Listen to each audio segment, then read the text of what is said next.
for a little bit on a Sunday. My wife has already challenged me to a game of Splendor, so that's going to happen. And spent hours watching my bro give all of the excuses for why he, it seems to me, actually hates D&D, which I thought was funny.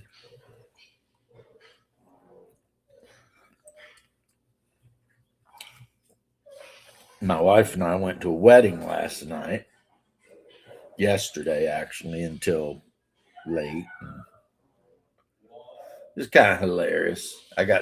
They sat me next to some like really old 98-year-old lady. I had a blast. She's a funny old lady. Of course, as soon as I sat down, one of Jessica's friends from California tried to engage me in politics, and I'm just like, I don't watch TV, which was my way of blowing him off and saying, hey, we're at a wedding. I'd rather not get into anything here. You know what I mean? Because I don't know, maybe call me crazy, but weddings are not the place for politics. You know what I mean? I just don't think so. You know, he's a tall, skinny guy from California somewhere.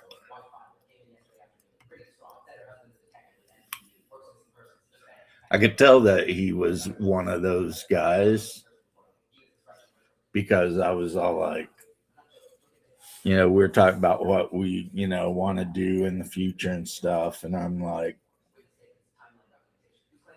you know, in the future, I want to go home to Kentucky and run up and down the hillside with my guns. And, we've got our own little range set up because you can do that up there. Plus, we're so far out. And it's like, and then like his wife, who was really nice, actually, she was a really nice lady, I thought. And she's like, they're talking about the Appalachian Trail and how they'd like to do it and blah, blah, blah. And I'm like, yeah, well, take friends, take guns. They're like, yeah, this little old lady, she finally did the whole Appalachian Trail. How awesome of her. I said, awesome, maybe. Lucky, definitely. I was like, because it wasn't even 10 years ago that little old lady decided she wanted to walk the Appalachian Trail, and they never found, as they say in that area, hide nor hair. It was as if she vanished from the earth. And she was a little old bitty, about 60 something years old, and her dream had always been to walk the Appalachian Trail. And somewhere in Virginia or Carolina, yes, I do, RPG Dad.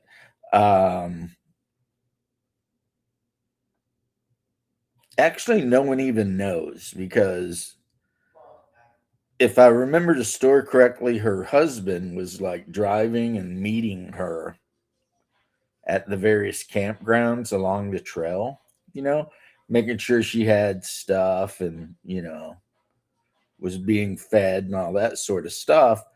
And he got to one of the campgrounds and he waited and waited and waited. And then eventually called the park rangers and they went out looking for her. And yeah, that's been like 10 years. They never found a thing, nothing. It's like she may as well have been sucked right off the planet. Now, since then, there have been sightings of this old lady. And What's weird about it is all the people who've sighted her are people who have wandered off the trail and got lost. And while they're out there wandering around trying to figure out where the hell, how to get back to the trail, as the legend goes, a nice old lady wearing wire-frame glasses, they run into her and she agrees to take them back to the trail. And then, if you follow her back to the trail, she says goodbye and then goes on about her way, right? And so, of course, superstitious people, they're like, that's her, but a ghost of her or something, whatever, whatever it is. See, I don't really believe in ghosts, so that whole situation's weird to me, it's like, mm, you know, I'm definitely more of the opinion that what people think are ghosts are probably unclean spirits because, good people go where they go and bad people go where they go,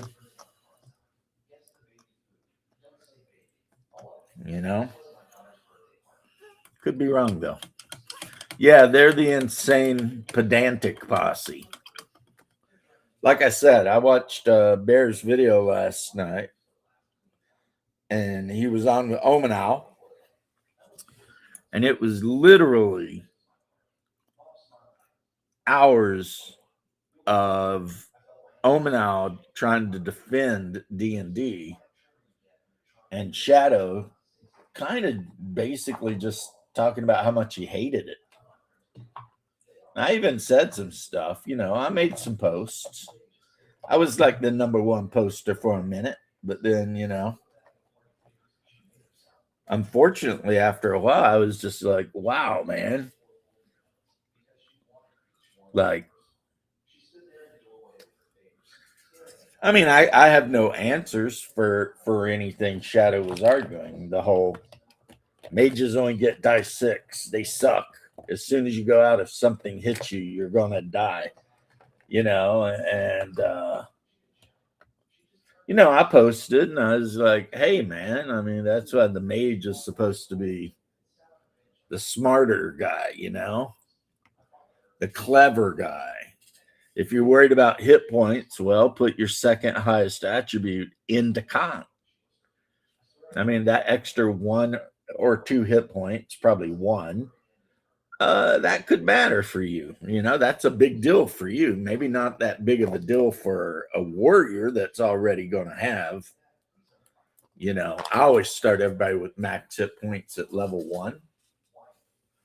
So a warrior with 10 hit points going from 10 to 11 is definitely not the jump going from 4 to 5 is, right?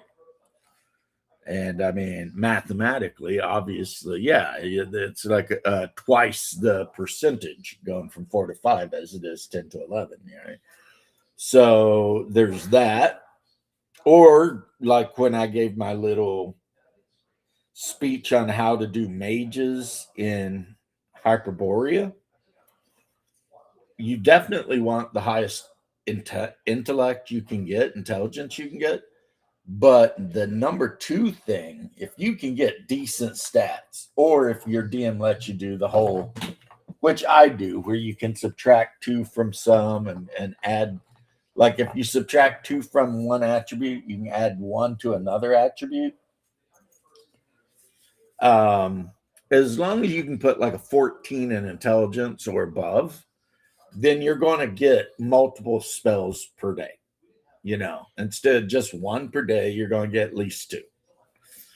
And actually, I think it's just 2. But the other thing you want to do is if you've got another good attribute, you want to put that in Dex. And the reason is because almost every mage in Hyperborea at higher level can get a weapon proficiency. And because they're mages, of course, they don't get bonuses with those weapons. They just get to use those weapons. So you can take a weapon that a mage normally, under no circumstances, would ever be able to use, and if it's on, like, you know, you can let them use a weapon. So in theory, you could take like a pyromancer, and at level 4, you could give him proficiency with a longbow. In theory, I'd have to look at the book to be sure, but yeah, something like that, right? Which means all of a sudden, if when you were making the mage, you made sure to give him a decent dex, so he's got one, a bonus to his armor class, which is always going to be good, but two, a bonus to hit with ranged weapons, right? And now he's using one of the best ranged weapons that actually does decent damage at good range, etc. And, and even though you've done that, which would be at level 4, I mean, the mage will still have a lot of spells, and if you put the intellect where you should have, he's going to get bonus spells for every level up to 4. So yeah, you're definitely talking about a mage who's going to have a ton of spells, but also be able to whip that longbow out when he needs to. Now that's a good mage. But the argument of, mages suck at level 1, why would you take one?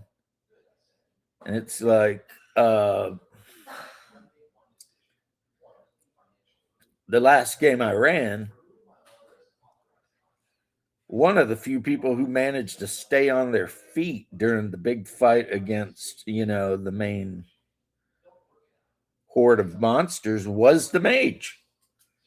One, because he wasn't directly engaging, he was standing back and chucking freaking darts. And darts in Hyperborea are not like darts down at the pub. They're like, foot long, weighted with a lead ball, lawn dart type shit, right? So he's in the back whipping lawn darts, and in between whipping the lawn darts, when other players ended up getting knocked unconscious and everything by the monsters, he was running around binding wounds and doing all that sort of stuff. So while he had cast his spells,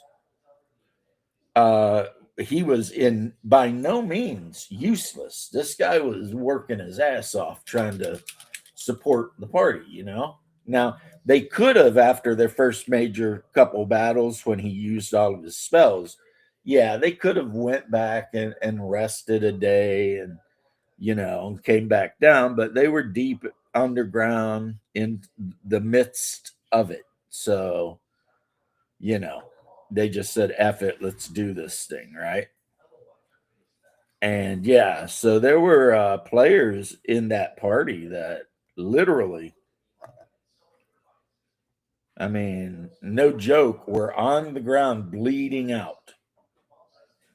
And the mage ran up and was like, let me bind some wounds, since I'm not really that able to affect the fight that much, chucking my darts, which I only got like 6 of. To be fair, he did kill one of the monsters with darts, so it was like, damn, okay. But that's the thing, I mean, and if my boy was on here with me, not expecting to be on this, because not for any negative reason, but he's got shit going on, right? And his New Year's resolution is to be on shows less and play more games, which is a good New Year's resolution. But I just feel like The idea that the level 1 mage gets their 1 or 2 spells and therefore they suck is not really fair. And if you want to argue about the hit points, there's 2 things you could do. One is you could give thieves and mages dice 6 hit points. I mean, wouldn't really break anything if you just let all your thieves and mages start out, just basically get rid of the whole idea of a die 4 hit die and make dice 6 the lowest hit die. Of course, the counter argument would be, well, where does it end though? I mean, why not give everybody in the game die 10 hit die? Why not do what some people do and give everybody an amount of hit die at level 1 equal to their constitution score plus their hit die? I mean, yeah, you can do all kinds of things to make things survivable. No judgments here if that's what you want to do. But it's a never ending kind of BS thing, you know? And it's like a person who knows how to play a mage is going to be a huge boon to the party with or without spells. You know what I mean? Just depending on how they do their attributes, they're going to be useful. If for nothing else than to like give you advice on shit you should be doing or not doing, you know? So I guess what I'm saying is a lot of it depends on the player, you know? Like if the player is good, understands, you know, the roles and everything about, you know, the character and everything like that, then the player is always going to be someone that your party wants around, you know? So I think in that regard, you end up with some players thinking it's just all about the spells. And it's like, no.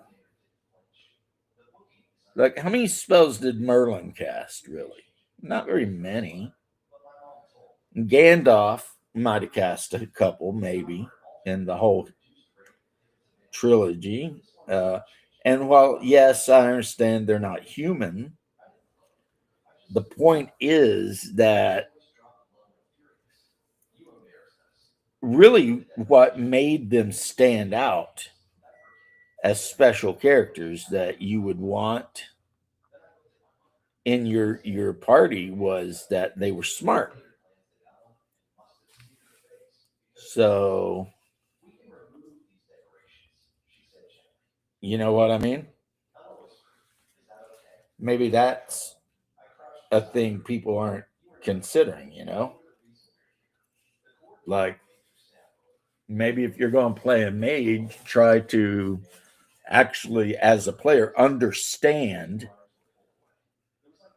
that one, the mage is a learned man. Here's the other thing people seem to forget about a mage because the mage's primary attribute is intelligence, which for some reason I'm constantly wanting to call intellect, even though I know that's wrong. Intelligence, right? So let's say you're playing. Let's say, imagine it for an instance, you happen to be playing in my Hyperborea game, and I have a mage in the Hyperborea game. And let's say that you are maybe fairly or unfairly, depending on your opinion, forced to use a standard array for your attributes, which is what I do. I force a standard array, which is like 16, 15, 14, 13, 12, 11, or 10, whatever it is, right? So I've got the 16 there. So you can play the character you want with a reasonably good attribute, but you've also got like a 10. So you're going to have a character with two very average attributes, right? No bonuses or anything. You're going to have quite a few, no bonus attributes. However, like I said, if you want to drop your 14 to 12 to make that 16 a 17, all right, you can do that. You can monkey around with that array however you want to get the character where you want, right? Including if you want to be a real jerk, you can well, I can't say a real jerk since you're just doing what I'm letting you do. Uh if you want to dump points off of all of your lower attributes so that you can start the game with like, an 18 intellect or intelligence, you can definitely do that. And why would you want to do that? Well, the big one that, again, if Shadow shows up, I'll argue with him. Omenal tries to argue, but I don't know. His arguments are not quite as forceful as mine, I guess. One big thing to remember is this: a wizard with an 18 intelligence gets +3 languages. So he starts with common, whatever his native tongue in, if he's not a common human. So let's say this wizard's a Hyperborean. He starts with Hellenic Hyperborean, the common language, 3 additional languages, right? So 3 additional languages, that's huge. That is huge. Like how do you argue that that's not huge? Even if he never fights, the fact that he speaks 5 languages and hopefully he speaks languages that are actually useful, you know, like languages that might actually matter, in the long run. Now, if all the guy wants to pick is like stupid languages, then I mean, okay, that's a player issue there. That's a player failure there.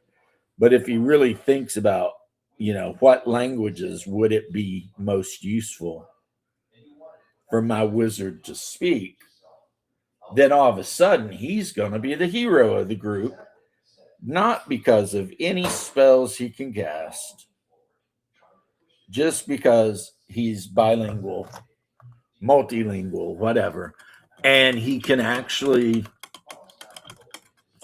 communicate where the rest of the party can't. Because, I mean, I don't know about you, but not a lot of players I've ever gamed with thought it was a great idea to throw all of their, highest attributes as fighters into intelligence. Uh, Maybe in like third edition or something where there was some kind of thing for that, but not typically in like, old school D&D. And apparently Hyperborea isn't even based on AD&D. It's actually based on classic D&D, the original old box D&D, and the combat is based on chainmail. So yeah, there's some things that are a little bit different, but overall, it's feels like AD&D to me. So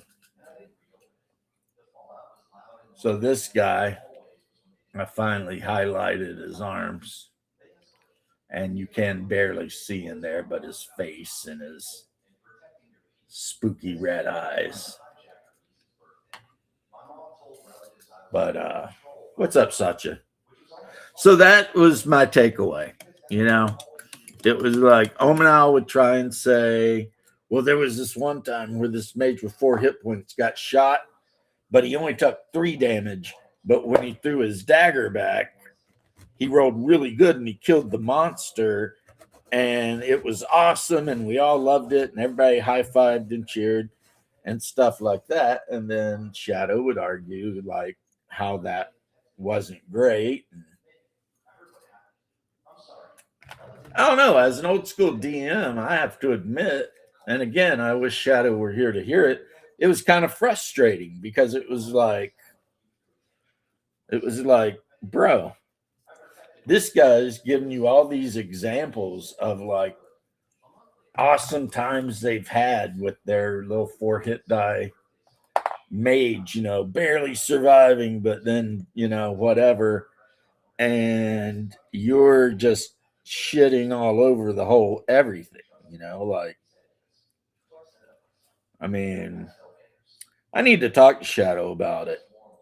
At one point, he said, you know, how he was in a group and like everyone kept dying during the course of the game. And after he rolled his 5th character, he just decided, or somebody decided to just like, screw it. I'm going to go do something else. And I don't think,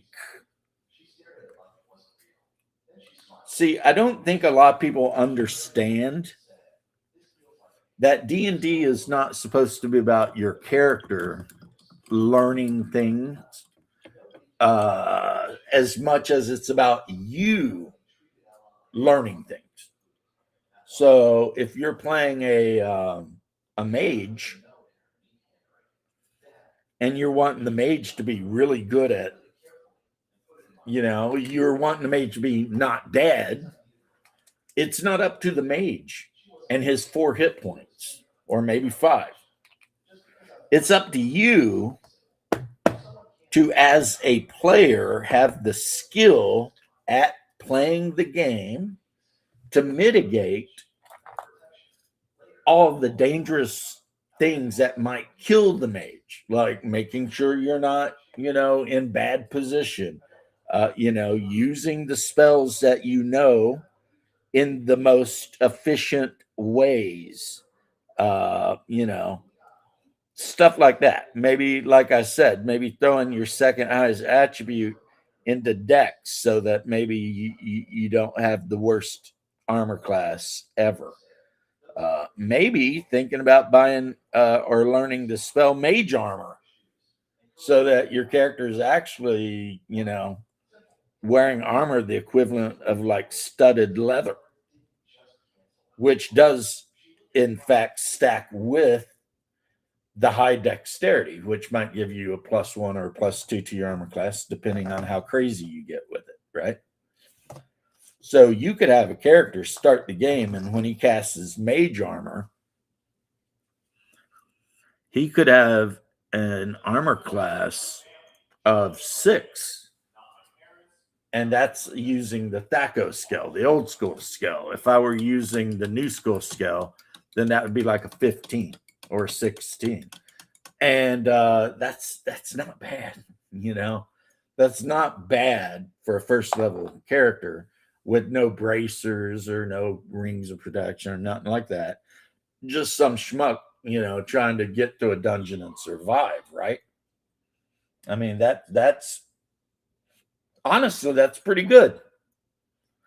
There are warriors in my group right now that don't have an armor class that low. You know, mainly because they're barbarians and they're wearing like leather armor or no armor, and they're just freaking running around.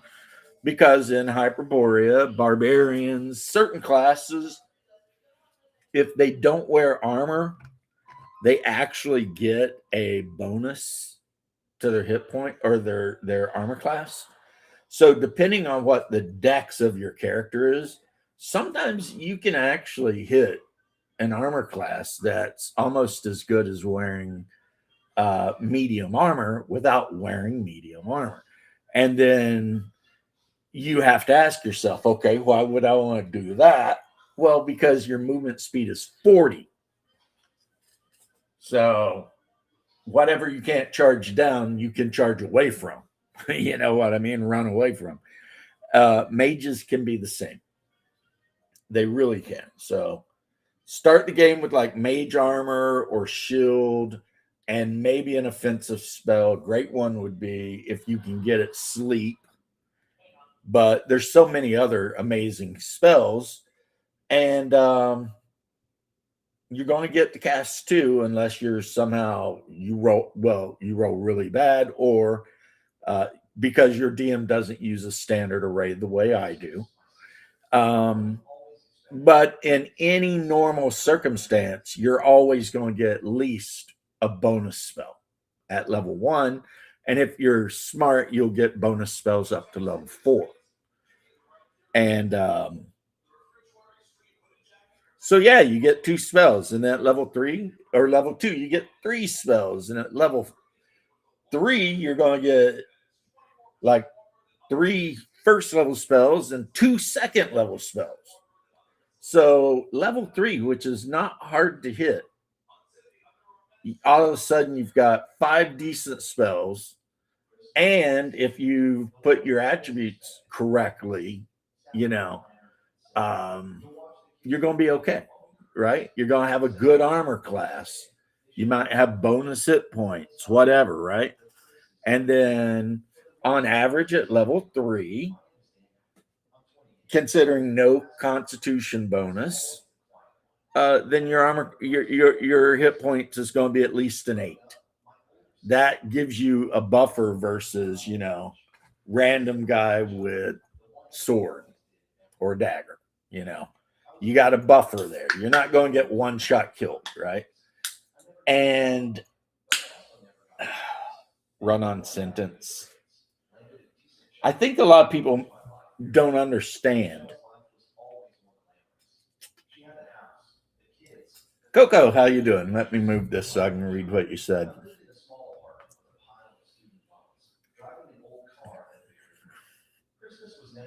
Yeah, that +1 hit point when you've only got 1 to 4 is huge. That is a plus 25% chance to you surviving, somewhere around there. I mean, it's been a long time since I took statistics, but you get what I'm saying. So, yeah, for a mage, once you throw your best score into intelligence, which you probably always should, con or dex is your next choice.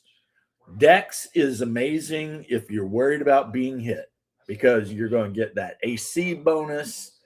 And also, if you use ranged weapons at all, you're going to get bonuses. Con is great just because it makes you sturdier. Plus, when you're rolling that die 4 every time you level, the fact that you've got the +1 to the die 4 guarantees at least 2 hit points, at least, but maybe a 5 hit points. So if you start your character off with max hit points, as I do, and you've got like 13 or 14 con gives you that +1. So it's not even like you got to get really high to work for it. And you go to level 2 and you max out that die 4, which is not hard because there's only 4 sides on that bitch. So, you know, 25% chance of any side coming up, right? And you roll that 4 +1. Now you've got a character at second level with 10 hit points, and he's a mage. And he should have access to bonus spells because you did your intelligence right. You're not retarded. So, you know, your mage has got the highest you could put in intelligence. He's getting bonus spells for first, second, maybe even third and fourth. Depending, I am talking Hyperborea here. And there are some differences, but there's a lot of similarities. Oh, yeah. At first level, the sleep spell is like the FU room full of goblins spell. I mean, if the goblins don't make good saves, you can knock 8 of them out right off the bat. Just bam, done. And I mean, so literally a mage with the sleep spell can end a whole battle before it even starts. I mean, now for the rest of the game, he might be the support character, but like I'm explaining with mages, they make the best support characters. They can stay in the back, they can help carry some stuff. If one of the guys in the front falls down, they can run up and bind wounds. They speak multiple languages, which can allow you the option of trying to talk your way out of a fight instead of doing the fight. I mean, let's say you're in Hyperborea and you run into a band of rampaging Picts that are just out, wanting to burn shit down or whatever Picts do. If you've got a mage in a group that speaks Pictish, the Pictish language, all of a sudden you got a chance of the mage just being able to work a deal out with these Picts. And what's even better if you're the DM is if the mage works a deal out with the Picts, that can lead to an entire side quest where the Picts are like, okay, look, we're not going to kill you, even though we're Picts and we like to kill people who aren't Picts. But in order for us to let you cross our land, you got to do something for us.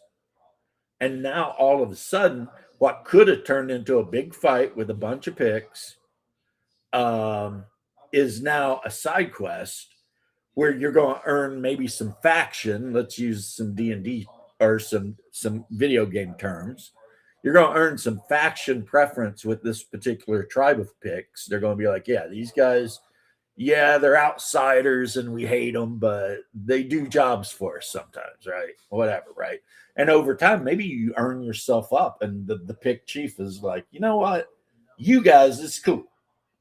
You can come through our land whenever you want. But the rest of these assholes are assholes, right? Whatever. I'm just talking about how Picts are in Hyperborea, right? Or you're traveling out of the city of Cromorium. You've got to travel through Lu and you've got to travel through the Celtic lands. Having somebody in a group that speaks the Celtic language or the Cimmerian language could be the difference between life and death. Right again, right there, And yeah, hey Michael, how you doing? Low level mages, yeah, that's the thing. It's not like the mage is standing in the front line with a fighter on either side of him, being like, "Pick me, pick me." No, that dude should be hiding in a corner, working shit out. Really, what it comes down to is, if you're playing a mage, use your brain to make your mage good. Real D&D, you're not playing a character sheet, right? The character sheet should not be the thing that's playing the character. You should be what you think, what you say, what you want to do. Happy New Year's to you too, Michael. I had a great New Year so far. It's been great. Had a great second Christmas because, I do normal Christmas with the non-Orthodox members of the family. And then I do Orthodox Christmas, my wife and I.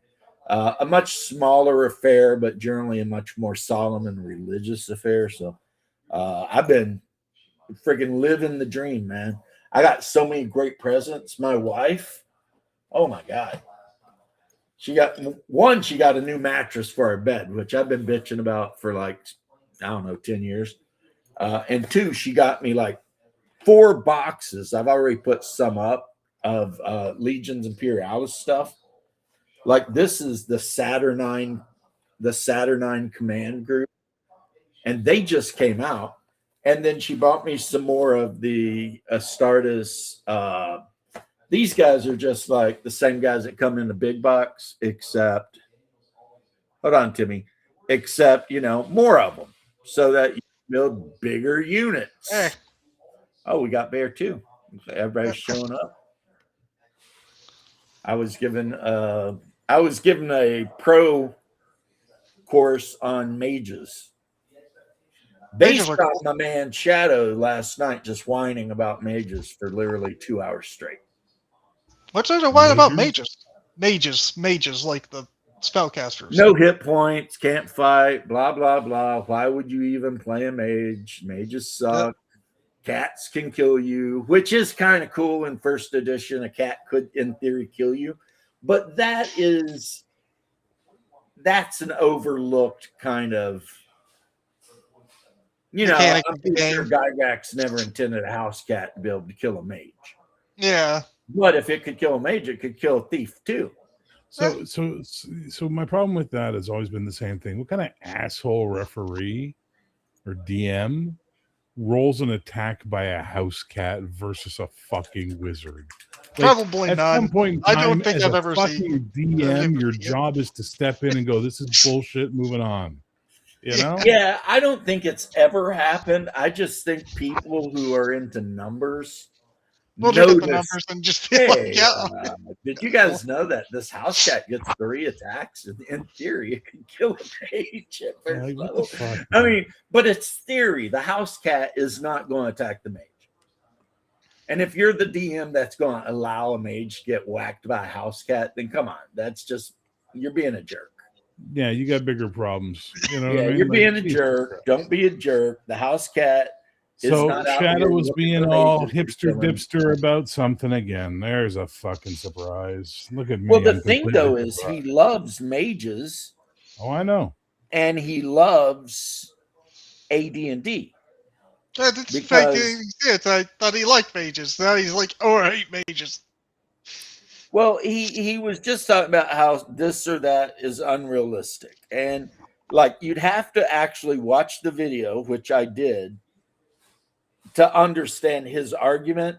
But at a point, I'm just sitting here saying, okay, here's my counter arguments.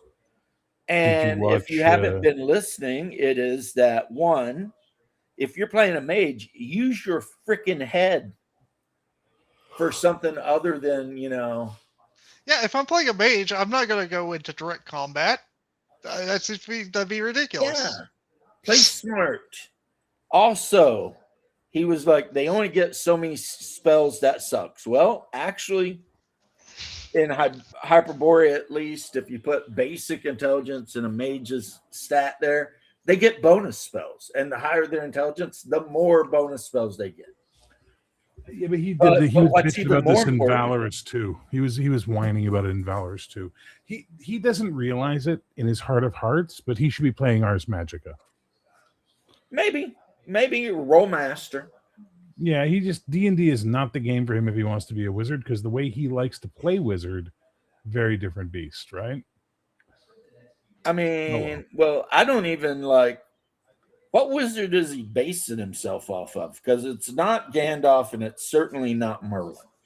No, I have no idea. Maybe like the wizard from Gauntlet or something. Blue Wizard needs food. I don't fucking know, brother. I actually in 4th edition did not mind the wizard having a magic missile. That's the same damage as an arrow? Or a And you thrown had to dagger? roll the hit. You gotta roll the hit. Okay. So basically, you just said the mage don't have to carry a crossbow anymore. You can just friggin' That seems interesting. If that makes you feel great, knock yourself out, right? Yeah, you feel like a wizard and you're doing a magic thing. That seems kind of basic to me. Yeah, I mean, but the thing I was talking about before you guys dropped in really, though, is like take the spells away from the wizard. He's cast them, right? He's still a guy with an incredibly high intellect. He speaks 3 or 4, maybe 5 languages. Yep. He knows shit. And as long as you keep him out, like I said, in my group, I told you how half of the party got knocked down. They were bleeding out and shit. And the mage was the guy in the backfield running around binding wounds. Hey. Because he had cast the city gates at this small town don't want to let us in, and they're not afraid of the fighter. And then the guy with the pointy hat with stars on it walks up and goes, "Gentlemen, I believe I would like to enter this town and make sure nothing untowards would happen to you." And the suspicious rural countrymen go, "It's a wizard. He might turn us into something unnatural. Best let him through." Like a little unnatural thing, like a newt. Like a newt. Got better. But the point is that like it's all about the role playing, and the problem is that when you make it all about the mechanics, the game will fail you. And that was the example I was given that Michael and Coco had talked about. See, Coco knocked 3 bullywugs out with 1 sleep spell, which I always say sleep should be one first spells a mage gets. Oh yeah, Because definitely. Because you can end the whole combat with a sleep spell. As a DM, I despise that fucking spell. Outrageous. I absolutely hate it, but I understand its benefit to the player. Right. Our mages keep doing that, or they'll use something like Hold Monster to completely Well, here's trivialize the other the fight. thing, though. If you're going to start the game with 3 spells, if you've done your intelligence right, you're going to get 2 spells per day. So Yeah. mage armor or shield and sleep. And then you can decide how you feel about life. Not me, I'm casting shield or mage armor right off the bat.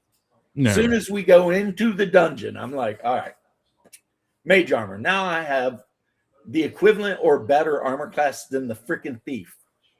And then I've got my sleep spell, but I've also got my whole bag of other tools I can use.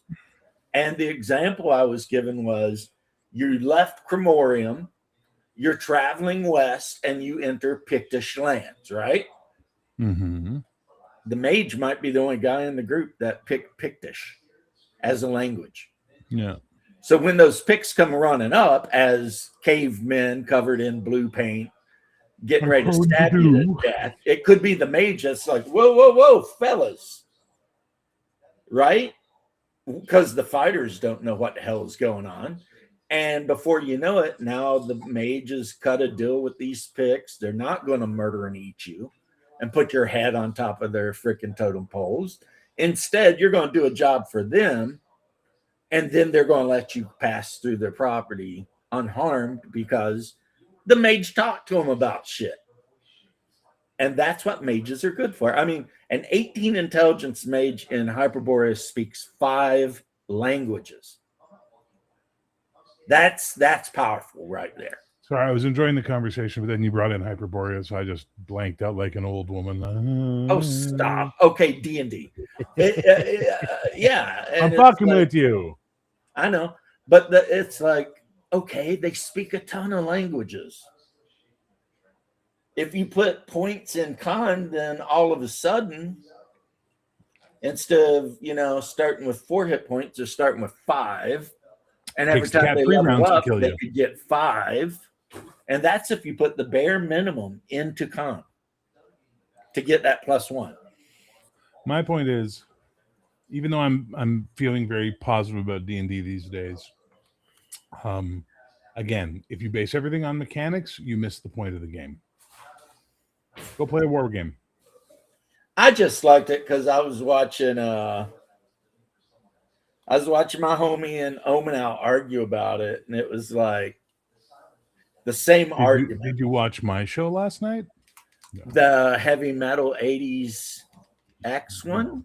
No, we did on my Gen X GM channel. We did why fantasy RPGs? Why are they so dominant? Why are they always the number one? What is it? Because if you look at movies, television, now books are changing a bit, but books, comics, fantasy is never the top seller. It's never the biggest bear on the yard, right? It's never the big one. But for some reason in role-playing games, it's absolutely the dominant one by a long shot, right? So we were sort of just discussing. We had a nice panel going. It was really good. Doc was there. Max Boivin was there. Who else stopped by? Cody was there. And well, it's a good thing I didn't stop by because I would have told you, and then you'd been like, oh.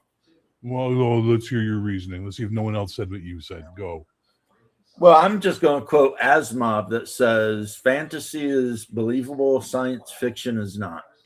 No, that's fair. In the human mind. And it's the exact opposite in reality. Well, what we decided was nostalgia plays a huge no one asks how they did it. Right. And we did say that. We said that's one of the things about fantasy is you can pick it up at any point in time and play because you don't have to do a lot of world building on the fly. But if you say, hey, guys, let's play a sci-fi game. Great. What are the alien races? What kind of government runs everything? Blah, blah, blah. And then you're suddenly having to world build. What kind of weapons do we got? Right. Where if we just say, hey, we're playing a game of D&D, Small Kingdom. They've hired you guys to go rout the goblins in the hills. And we're off. Boom.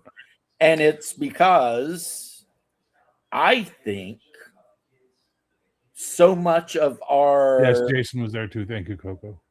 so much of our ancient storytelling when we were like living in caves and then huts and whatever has been passed down throughout history about wizards and witches and demons and things like that, that it's just in our bones, man. It's just in our bones. If you ask somebody from the Carpathian Mountains about vampires, I mean, in a role-playing game, they're going to believe it. Well, that's something we discussed. We discussed the feelings of nostalgia, though for some reason they kept calling it nostalgia, like it was a land. Nostalgia. Nostalgia, and also our love of history, right? The future is prediction and scary, and we very opinionated. Where the history we get to try and figure out. So if sci-fi is where are we going, fantasy is where did we come from, and that's more fun to sort of figure out. That is a good point. And also, if you have 5 people sitting around the table with their dwarves or whatever and a DM, it is a lot harder for the players to argue against anything the DM wants to do. It's fair. But sci-fi, man, you can have a pedantic asshole like me telling you how artificial gravity is completely fucking impossible, according to any sort of physics. You could have the same asshole telling you faster than light, get the fuck out of here. You know what I mean? That can't happen, right? And then some other assholes going to want a detailed description of how your lasers work because, you know, technically they wouldn't be as deadly as just some guy shooting you with a 12 gauge. I mean, you know, and that's the problem with sci-fi because people are not willing to just accept the premise and play the freaking game. No, absolutely. Believe me, I know. I've dealt with it. Dude, I've been jamming for 40 years. I know. Trust me, I know. But then you hand somebody an elf that can live to be 500 years old, and they're like, all right, yeah, that totally makes sense. It's crazy. I realized last night I've been now officially role-playing for 40 years. Oh, my goodness. Crazy. I don't know how long I've been role-playing. Since, I was 13, and I'm 54 now, so you're a bit longer than me. Or not. My memory. Yeah, I started in 85 when I was 15. You're 1 year younger than me. So you started when you were 13, which would make when I was 14. So you started in 84. Well, it's when my mom bought me the BX box sets for my birthday. Yeah, so you started in 84. So you've been doing it for 41 years, old man. Which is why when people have the satanic panic debates, I'm always like, I feel like the odd man out. Because my parents bought me the stuff and they never thought anything about it. They thought I was, my mom knew I was like a super freak for Tolkien. And in her mind, D&D was just Tolkien, the role-playing game. Nice. Because me and my brother, we requested one Christmas, her make us cloaks. I had a dark forest green one and Hungar had a really dark blue one with hoods, just like the dwarves. And we were basically playing that kind of game when I was young. You know, it was like, you know, and to better go with your point, at no point did we question how anything worked. No. It seemed natural. It's like, oh, halflings can just vanish into the woods. Yeah. Makes perfect sense. You know what I mean? No, but that's the thing. It does make perfect sense, and that's why I think that's one of the main appeals of it. And certainly, I have said my fair share of negative things about D&D, but every time I've said them, I've always said the exact same thing, which is, but like McDonald's, I know it's bad, but I still crave it sometimes. You know what I mean? And I'm not going to feel any shame when I do. Over a billion served, baby. You know, and anybody wants to bitch at me about it for having dichotomous opinions about D&D, well, I'm glad your world's so simple you have one thought about everything. Me, I have a little more complicated thought process than that, and I can love and hate something at the same time. Like Deutschland. Right? I want to hate you, but I love you. I don't know what you're talking about, but I'll take it. It's a Rammstein song. And I don't know all of Rammstein's songs. We've talked about this before. Right. But what I'm saying is, in the song, he says, you know, Deutschland, how I want to hate you, but I can't help but love you. And then it goes, Deutschland, über alles, Deutschland, and and it's getting off, because it's Rammstein, and the video goes through like all the best and most horrible shit the Germans ever did since like the beginning of history. Like it starts out literally with like Roman soldiers walking through a bog and getting killed by Germans, and it just goes from there. You know what I mean? All I know is with Rammstein, du hast. Which so many Americans mistake. Hast with one S? No. Hast with one S is you have me. Hast with two S's is you hate me. Right.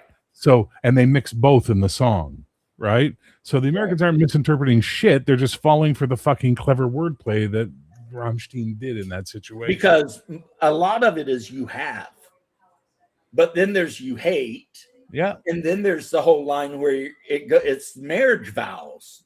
Yeah. And then he's all like, 9. Will you take her to be your only lover, blah blah blah, and he's like 9, and it's like, so yes, very complicated stuff. Yep. It's like, and that again brings me back to my point. Symbol. Well, that's what brings me back to my point of you can have conflicting feelings and thoughts about a singular item. You don't have to I'm 100% this, right? Anybody who does that either are the most committed humans I've ever met in my life, or absolutely in denial about how things work. You know what I mean? So I just think it's Don't forget, they could be Sith. They could be, sure. Because I mean, didn't Yoda said only Sith think in absolute? That was Obi-Wan. Thank you for the correction, sir. Well, what Yoda said? What? Oh, what? Yoda did. I said Yoda, but it was actually Obi-Wan that said only Sith think. Only Sith deal in absolutes, which is an absolute statement, which is the irony of the situation. Now, to be fair, he could have just been meaning like ultimatums, like Anakin. I think Obi-Wan was trying to be funny. Might not be that great of a writer. Or ultimately, I'm going to see the positive in it. Obi-Wan was trying to make a joke. He just wasn't that good at it. Well, that's which is crazy because the guy they had playing Obi-Wan and all that guy is awesome.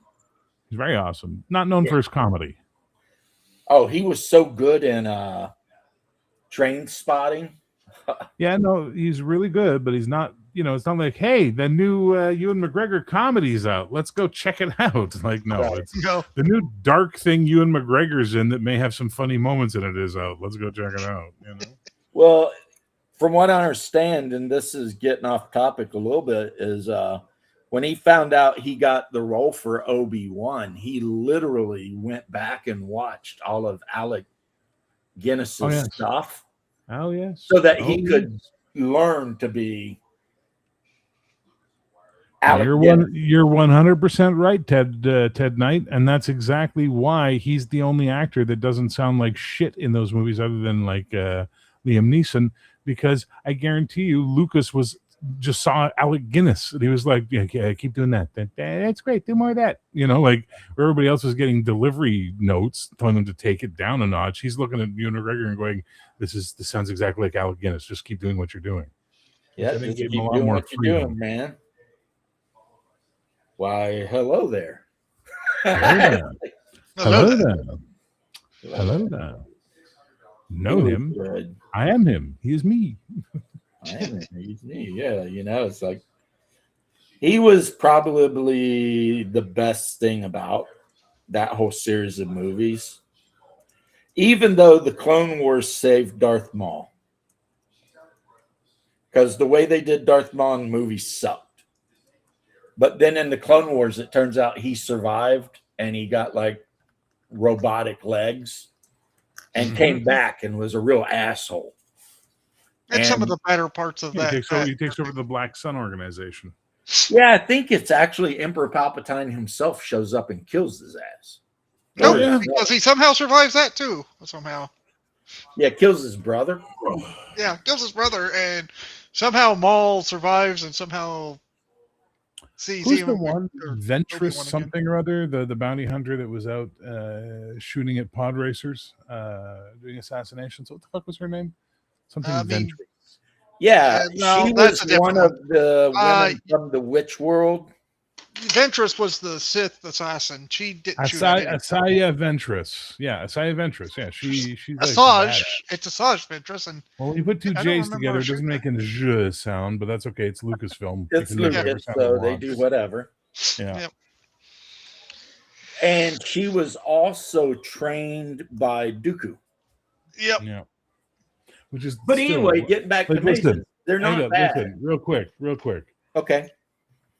I used to think Kit Fisto was the worst name he ever came up with. But Dooku, my God, watching the Rift Track guys, and they just keep referring to him as Count Dookie. It's just like, yeah. Well, hey, you know what, Bear? There was also a guy named I'm Gonna Die. Yeah, but you can hide that one. You got to run your fucking names by the 6-year-olds. You know what I mean? And if they start giggling and Never making poop forget. jokes, rename that character. On Tatooine, he had the one guy who I believe was called Jewy McJewy Goldsteinbergen. Something. What? Yeah, he was that flying guy with the big nose, and it always had Watto? like the Jewish music. His name and was he's like, Watto. your mind tricks won't work on me. I love Watto. money. His name was Watto. It wasn't Jewy McJew Goldstein. But it should have been. No, it Because shouldn't that have. was the most stereotypical No, shit it I've shouldn't ever seen. have. He might as well been wearing freaking pants and been rubbing Oh, his my hands God. together like this. It's like, what the fuck are you doing? Give the guy a big hook nose, make him sound like a Jew from Brooklyn, and then have him straight up say, I love money. It's like, okay, Lucas, you do Lucas stuff over there. I mean, and you know, I'm not like offended by it at all. I'm just pointing it out, like being like, yeah, that got through somehow. Somehow people looked at Watto and said, yeah, that's cool. Have you ever seen the making of those movies videos? Lucas No. was surrounded by yes men. No one was willing to say no to him ever. Which Because is you the would have death thought of someone creativity. would have been like, hey, maybe we back off the Yiddish a little bit. Maybe when Watto's on Hey, screen, maybe playing his love making for the money, we Trade don't have, Federation like, guys sound like Chinese guys is a bad idea. Why don't we change that accent up? Make them sound Danish instead. You know? oh, the banking guys who Yeah. sound the Asian. Yeah. Oh no, he's a Jedi. Oh no, this is a bad accent. Ooh. But I know it's not an accident because when Watto is on screen, you can hear klezmer music in the background. klezmer music. Yeah, like what you would play at a Jewish wedding, you know, with the Yeah, I clarinet know. and I am everything. aware. I am aware.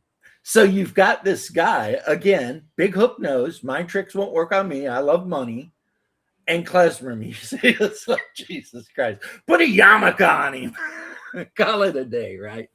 But anyway, no. Omenau and Shadow arguing with each other at the end of the video, and Shadow can defend himself if he ever wakes up from his sleep. I don't think anybody learned anything. I don't think there was any conclusion because it was like Omenau was super pro. Like, no, mages can be really good even with low hit points. And it was like everything Omenau was trying to argue, Shadow was just shooting down. He's like, no. Mages should be more powerful. They should have more spells and hit points and blah, blah, blah. And I'm like, play cleric. You know, get your 8 or 9 hit points. Yeah. You got some magic abilities. You can wear any armor you want. You can use lots of weapons, especially if you're playing Hyperborea, where some clerics can use freaking pole arms and freaking every other thing. You're like a fighter that has to only use blunt weapons and can heal. I'm playing in first edition D&D, and I'm a they don't worry about the blunt weapon bullshit. And I'm a cleric of the God of Swords. So you carry a sword? No, I carry a mace. They changed that in one of the Forgotten Realm books, though, and I actually used that.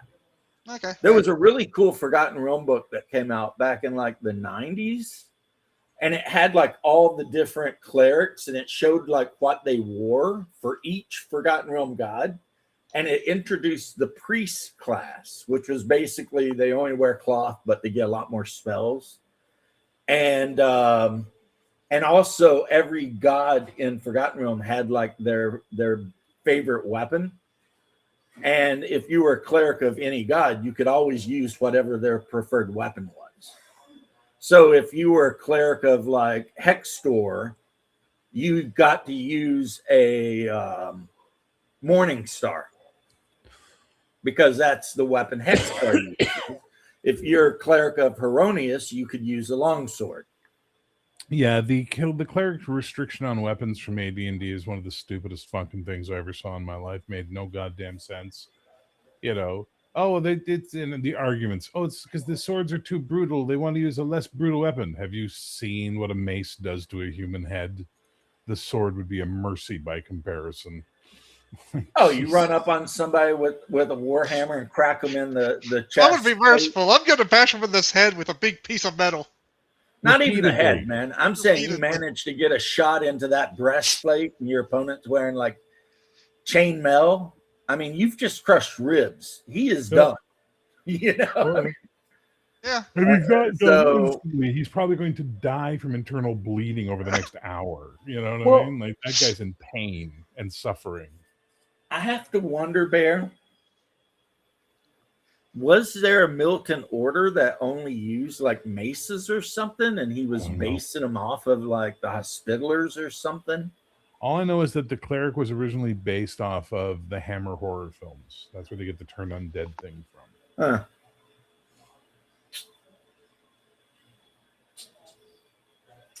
Anyway, I don't know what to say about that other than that. But yeah, we had a really good chat last night about, as Coco was saying. Well, I was watching Shadow. I'm sorry. That's okay, man. It's there. You can go watch it anytime you want. It's a pretty Yeah, good chat. yeah, and I will.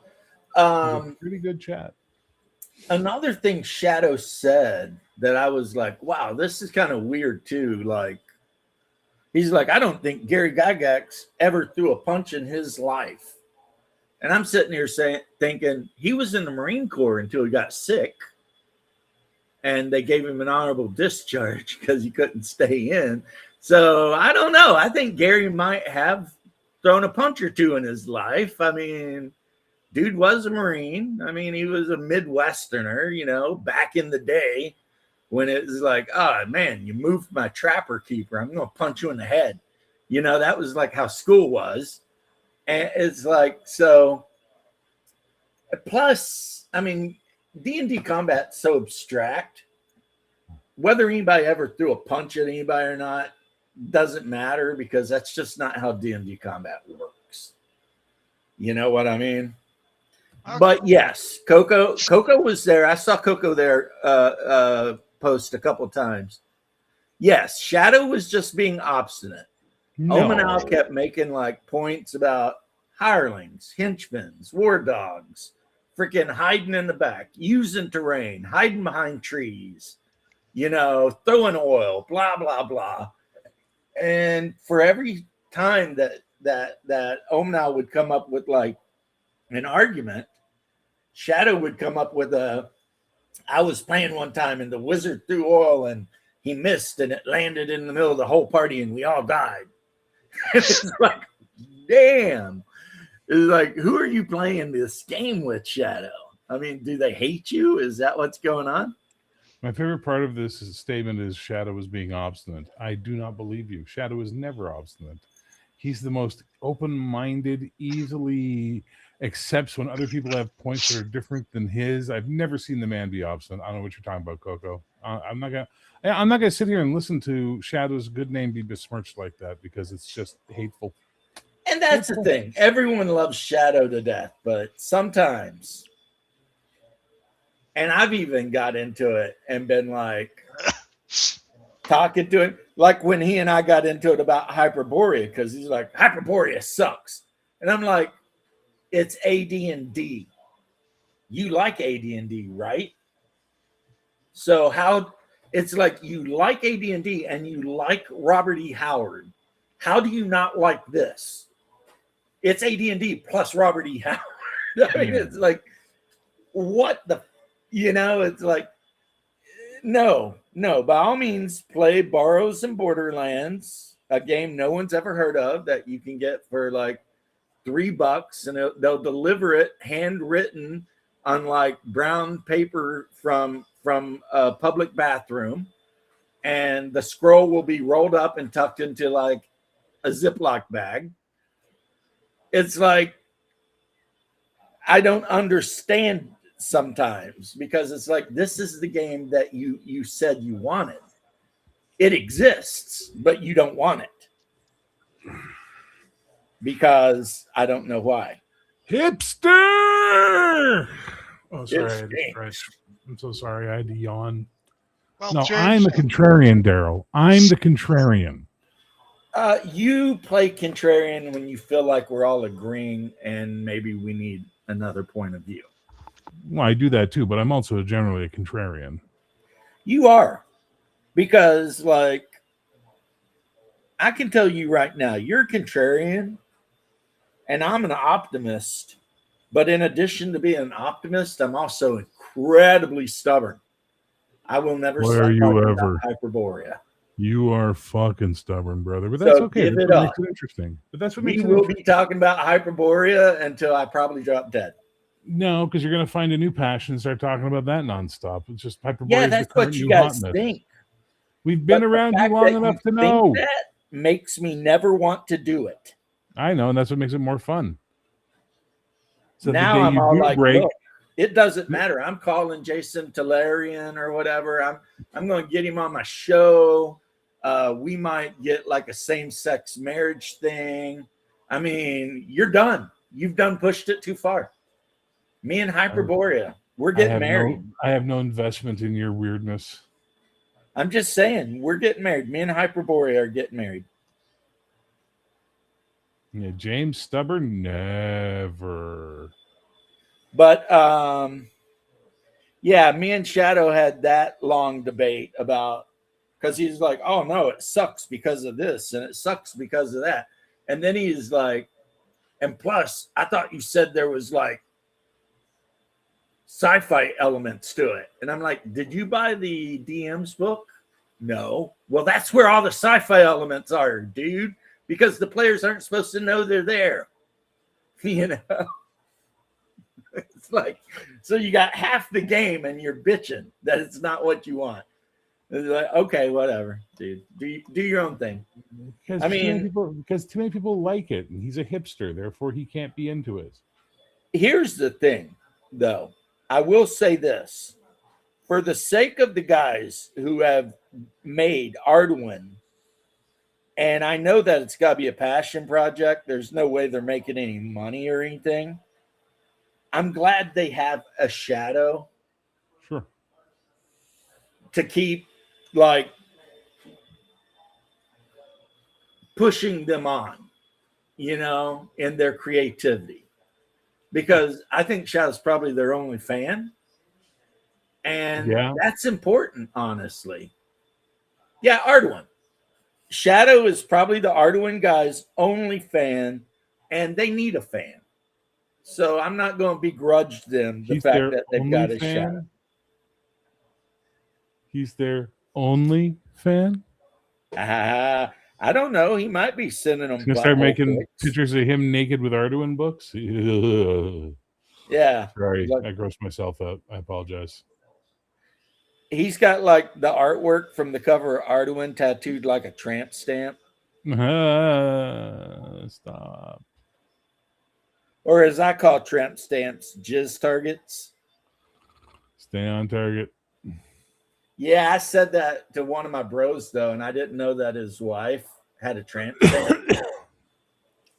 And he was like, dude. And also she was a nurse. And I'm like, and you know that nurses are the most promiscuous career statistically on the planet. They're the most likely to cheat. And he's just like, why are you doing this? Like, I don't, what? Yeah, I was like, what? Your wife's a nurse? He's like, yes, with a tramp stamp. Yes. And I'm like, oh, well, okay. I let it drop after that, but you know.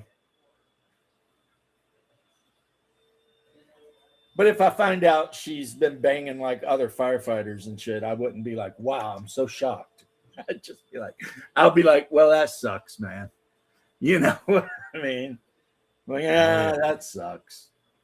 Oh, yeah. Went to the weirdest wedding last night ever. The bride came out in a black wedding dress. The groom was wearing a black trench coat and black Stetson hat with a revolver. They gave wedding vows. At no point was God mentioned anywhere. And then there was a school shooting. And then we went in and they had an open bar and good barbecue. And how do you know these people? She cuts my wife's hair and sometimes mine when I don't just shave it. Okay. And she's kind of like, her and my mom were super close. So we got invited. Plus, on the invitation, it was like, any help, with wedding, whatever. Don't bring presents. We'd rather have the money because we're trying to get a down payment on a house. Yeah. So the wife and I gave them a couple $100. We figured that covered whatever we ate, plus maybe $150 extra for their down payment. Yeah. Place was full, and they set me next to this really sweet, like 90-year-old woman. And I got to admit, I love old people. I'm sitting next to this old woman. We're just bullshitting. Like, I don't know why. Maybe I am old. I mean, like older than I actually am. You know what I mean? Because, I'm sitting there. And the first thing that happens is this tall, skinny asshole from California sits down and wants to talk about politics. So you don't like Florida, huh? And I'm like, well, I love Florida as far as, jobs and stuff. I just would rather go back to the mountains. He's like, yeah, how do you feel about those politics? And like, I just looked at him and said, I don't watch TV. My wife said she was so proud because she knows how I normally would be. Yeah. Which is fuck you, you liberal bitch, but no, I'm all like, I don't watch TV. And he's like, oh, okay. And then, every now and then he'd say something like he's trying to get me, but I wouldn't, but I let him know how I was because they brought up Appalachia. And I'm like, well, I'll tell you something, guys. If you want to go there, just make sure you bring a friend and some guns. And when I said guns, he just had this look in his eyes like, oh my God. And I'm like, yeah, when I go up on my property, I always got my AK with me and at least one pistol. And he was just looking at me like I'd climbed out from under a Petri dish or something. Like, but then me and the old lady had a good time. And then him and his wife got up and left their 21-year-old daughter sitting there with me and the old lady who was her grandma. And I looked at the daughter and I'm like, look, you're a beautiful young woman, but I have to ask, why don't you look at all like either of your parents? And the grandma was like, to be honest, that's her stepdad. And I was like, because this girl looked like half Mexican. She had that like coffee with a lot of cream skin and that really black hair that I automatically used to love when I was young. Beautiful young lady, but didn't look a thing like her blonde mom or her light-haired dad at all. And I was like, okay. Makes sense. But yeah, mages are awesome, and people who say they're not awesome, they just don't know how to play the game. Hey, James, mages are how does the fun, old lady like- feel about Hyperborea? How do Yeah, I did feel you about not- Hyperborea? The old The lady. old lady. Did you tell her about Hyperborea? Did you convert her? Yeah. No, she was 96. She was from Schuylkill. So Pennsylvania, the Skook, as they call it, which is a part of Pennsylvania that's south of the mountain where all the coal country is. So her and I were practically like related. You know what I mean? Kentucky coal miners, Pennsylvania coal miners. I mean, it's the same shit. She Let me grew up tell in you the about town where they So I was just like, Hyperborea. come out and play. Yay. No, It's time to talk about the Hyperborea. You know who should do a commercial for Hyperborea? Who? The Asian guy from Community. Hyperborea, baby. Yeah. He should dress up like one of the types of humans from Hyperborea and do the whole shtick. It's Hyperborea, baby. I'm a magic user. You know, all that shit. Just get nuts with it. Necromancer, baby. I like playing with the dead. You know? A Hyperborea tramp. No, I don't. No. Thank you, though. I appreciate it. But I told you how I feel about tramp stamps. So, you know. As a matter of fact, most of the people at the wedding who were youngish women, and by youngish, I mean probably in their mid-30s, were just like an example of bad decisions that were made. You know, like full arm sleeves and, you know, like I saw at least 3 chicks with really low-cut dresses with the sun and the moon tattooed on them. And I'm just like, get the fuck out. I'll be back. I'm like, whatever, you know. It's like, you know, whatever. I know I shouldn't judge, but I'm going to judge anyway.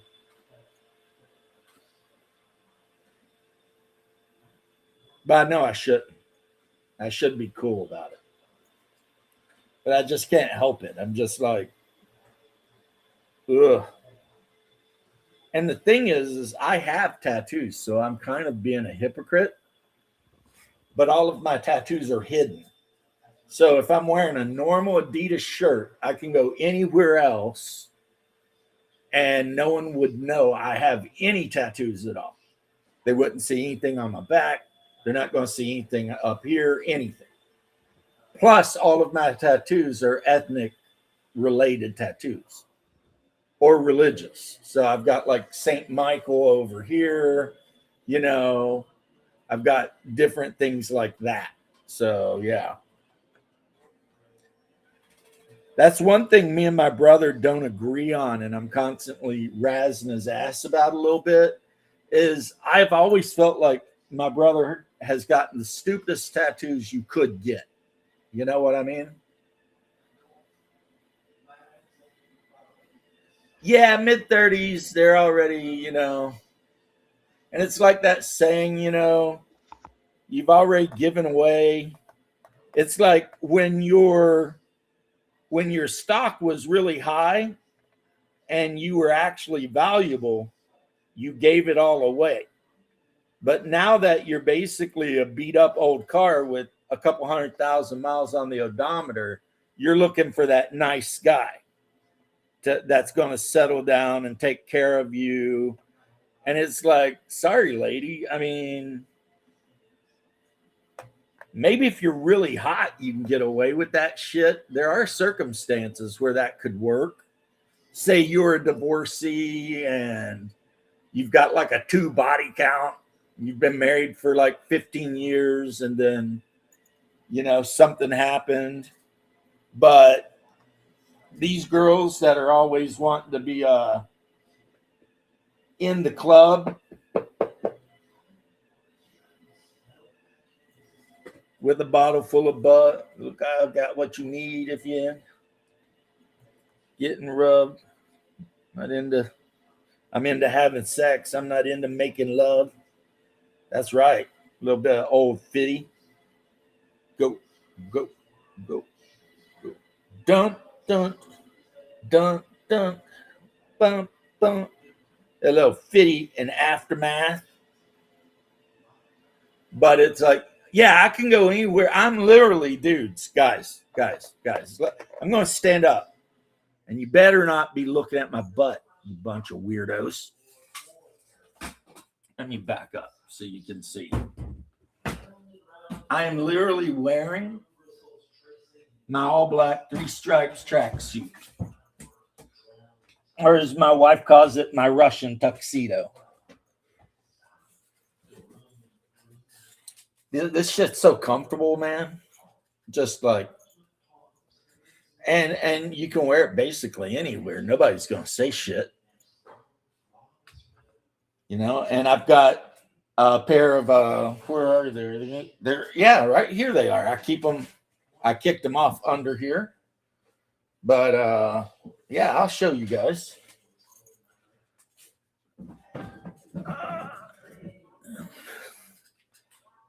That's right.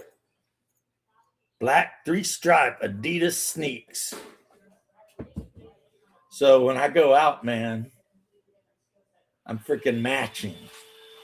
And then I got my big Orthodox crucifix that hangs around my neck.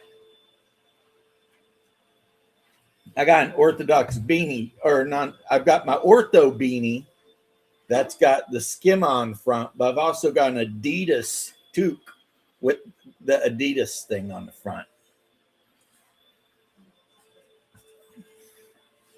Yeah, tattoos used to mean stuff when I was young.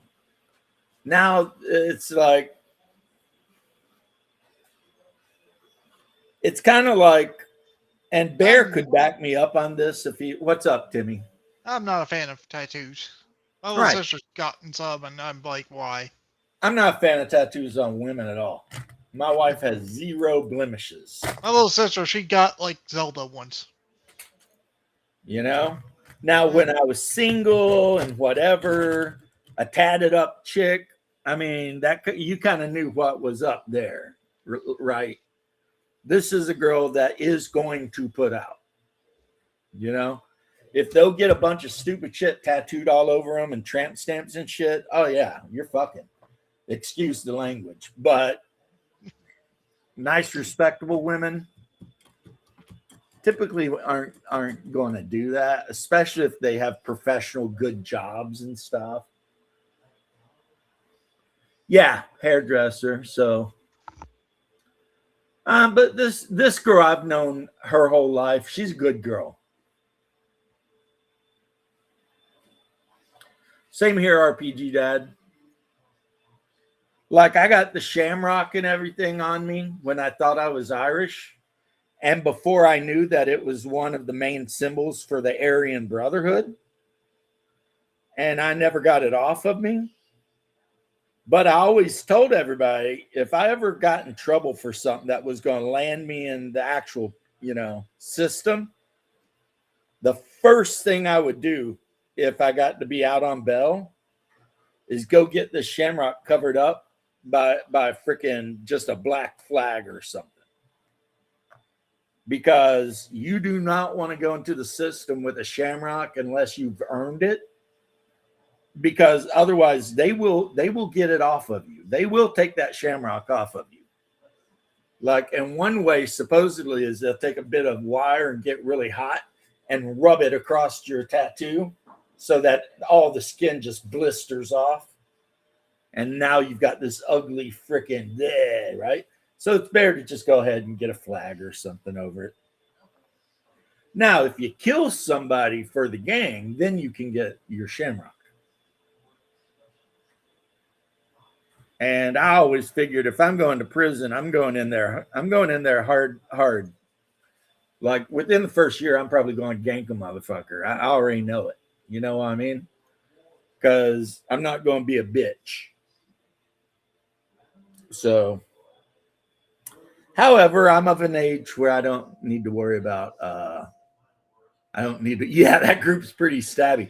What's crazy, Coco, is in the United States, when people talk about white supremacists and white on other ethnic groups violence, they're actually, they count the Aryan Brotherhood in the prison system.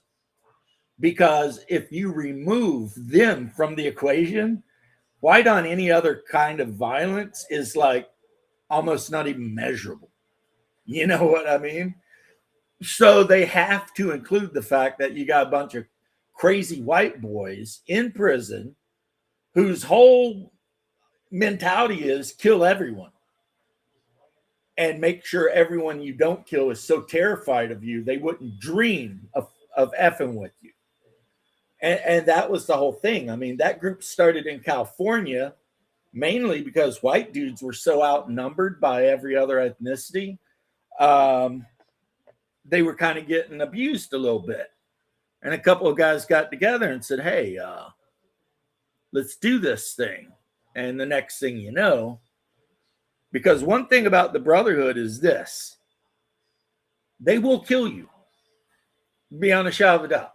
Wherever you go, whatever you did, if you F with them at all, it's guaranteed that you're going to die. And because of that, now like the North Mexican, South Mexican, and all the, the Black Mafia family and all that kind of shit, Black Guerrilla family or whatever, they don't F with the Aryan Brotherhood guys because it's simply not worth it. Like, you want to mess with some 50-year-old white dude that's in there covered in swastika tattoos, you can. The second he gets a chance, he's going to shiv the shit out of you. So you leave that shit alone, right? You're like, yeah, we'll just. And that was the whole point. And then it spread everywhere. And not only did it spread, but if a white guy gets put into the system, like, unless you're a PDF file, the first thing that's going to happen is one of the Aryan Brotherhood or whatever guys is going to look at your paperwork, and he's going to basically tell you you're in the gang. And if you try not to be in the gang, then they will say, okay, we're just not going to protect you. At which point you're basically, and unfortunately, maybe quite literally, F'd in the A. But when they come in and ask you to be part of the group, if you're like, all right, you're still F'd in the A, because they're going to ask you to do something that's probably going to get you a life sentence, and you'll never get out. So you might go in with a breaking and entering, doing 5 years, and the next thing you know, you've ganked 3 people, and you're never going home. It's just not happening, And that is the way the system works. I've seen those guys when I went to 33rd down in Orlando to the jail. There were a couple of those guys there that were waiting federal penitentiary seats, or rooms, so they put them down there.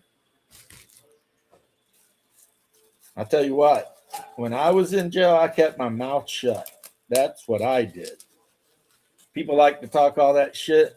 I'm telling you right now, mouth zipped. Didn't mess with nobody. Didn't say nothing. Because it's like when I was in the Army, man. My whole goal was to slide under the radar, because I knew I was going to get out pretty soon. I was in there for a fight I got into at Disney. So it's like, simple assault. That's not really worth anybody's time, So I was just waiting to see the judge. And as soon as I seen the judge, since the other guy, basically the deal that we worked out was that, one, I couldn't go back to Pleasure Island anymore. And two, if I didn't press charges on the guy I got in a fight with, he wouldn't press charges on me. And the state was willing to let the whole thing drop as long as no one wanted to press charges, right? So I'm like, oh yeah, if he don't want to press, I ain't pressing. And the judge is like, all right, get out here. I've had that happen to me like so many times in the state of Florida. You get in a fight with somebody, the cops show up, and the other dude's like, dude, I don't want to go to jail. And you're like, me neither, man. And the cop's like, so anybody pressing charges? You're like, no. Cop's like, well, then I suggest you two go your own way. And then they get in the car and leave, because like, they got more important shit to deal with than the fact that a couple of honkies are out in the street freaking throwing down over some stupid shit. Like, unless you seriously hurt somebody And like that would include like if you knock them on the ground and you stomp their head, you are going to jail. Photos of me with Mickey in a headlock. Actually, I told this story, PB. This is when I was dating the crazy redhead. The first one, not the Latina, but the Italian. And we were walking into a club on Pleasure Island, and some random dude smacked her right on the ass, like up in there too, like up in the crack. And of course, I mean, what am I supposed to do? Really? I mean, am I going to stand there and let this happen? No. So, of course, blows start getting thrown. I didn't know the dude had like 4 friends. So things start getting bad. But luckily, my younger sister was there. She jumped in on my side. So it was me and my sister fighting like this group of 4, basically frat bros.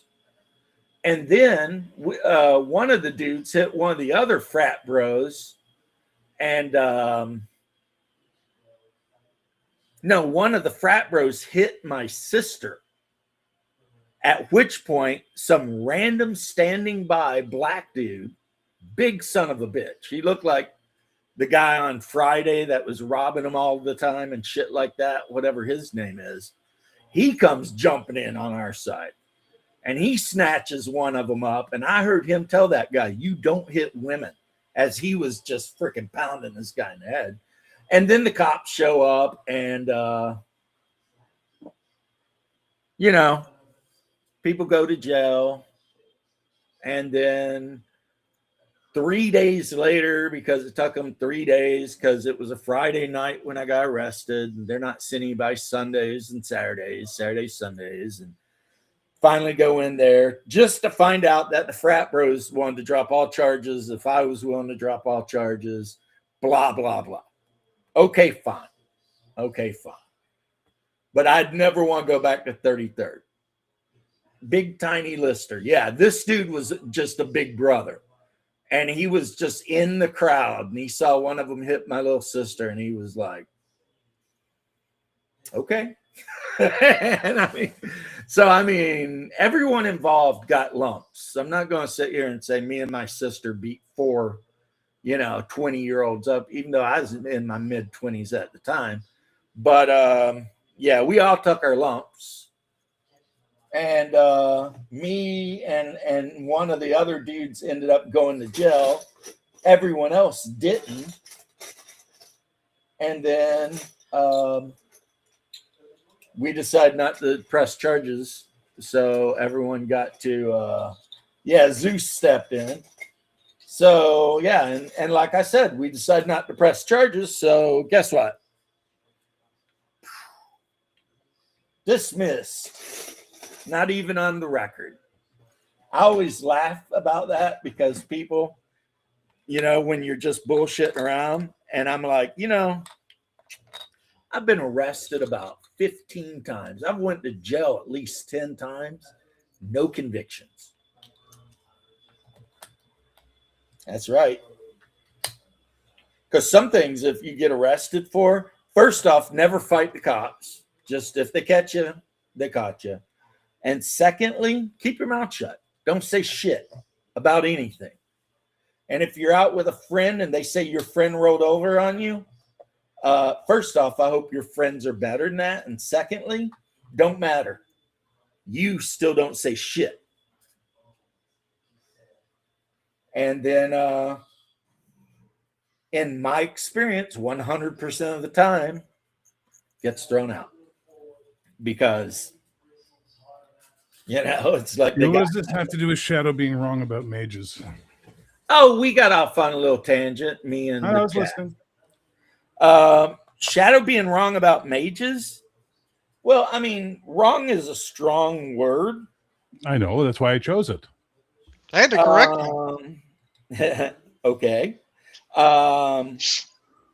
But I do think that he's not seeing that there's more to a mage than whether or not it casts spells. I mean, the spells are a big thing, don't get me wrong. But there's more to it than that. Yes. You know what I mean? There's so much more. Like I said, the languages alone, that is a huge deal. And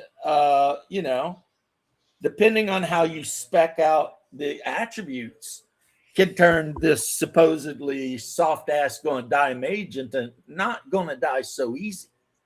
Whether you go hardcore dex to make him much harder to hit, or you drop a bunch of stuff into con to just make him, if he does get hit, not immediately die. Yeah.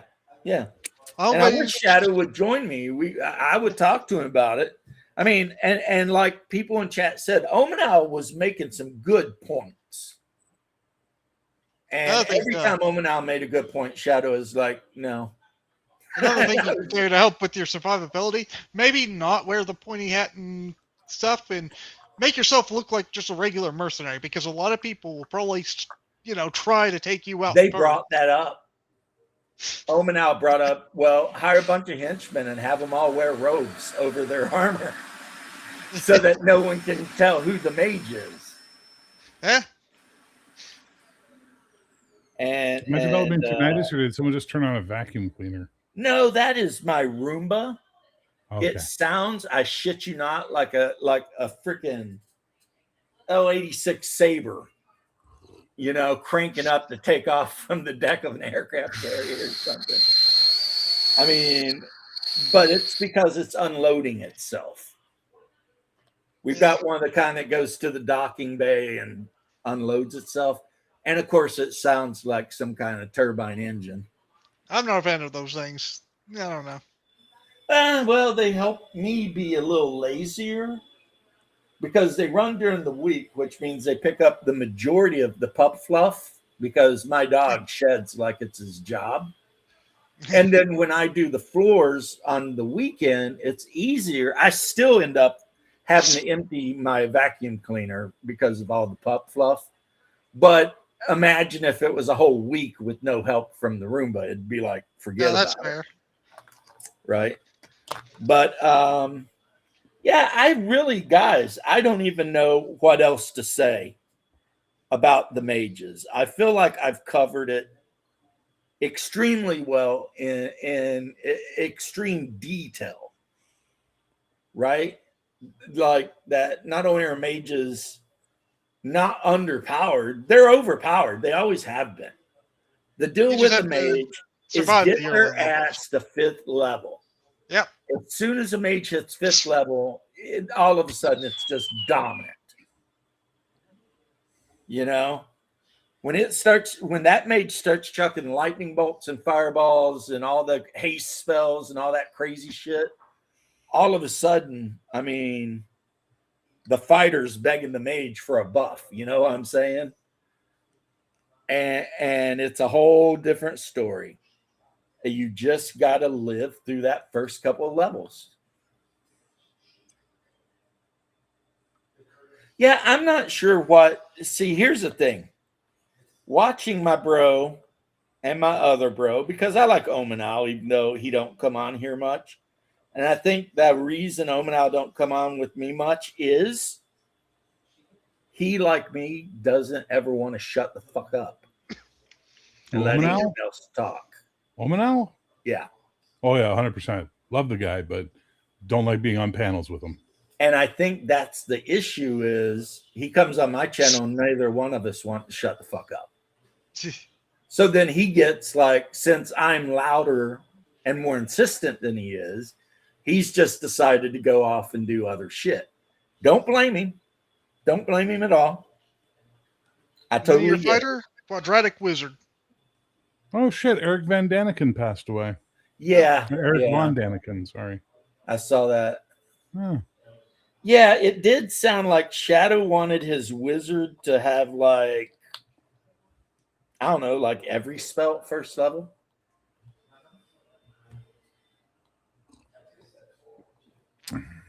And at one point, he even said that people who had wizards that made it to higher level, the DM was probably cheating to let them make it to high levels because otherwise it'd just be impossible. That's not true. And I mean, I will address that. The wizard in my party for Hyperborea has not hit second level yet. He's 100 XP away. And he was super useful, like I said, in the last battle. And I definitely pull no strings. I've killed my wife's character like a dozen times. Usually it's because she does something she shouldn't do.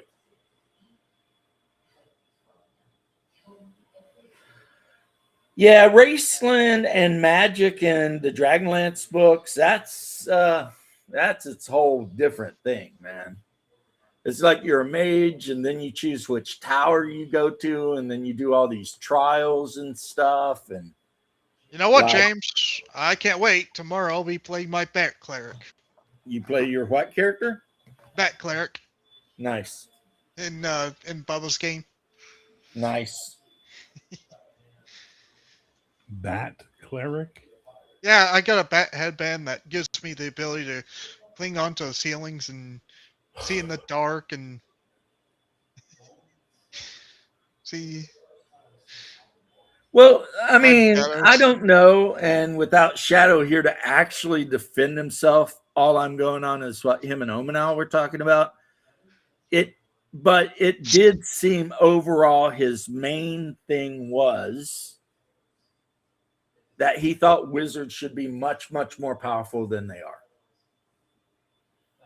That really did seem to be the whole argument.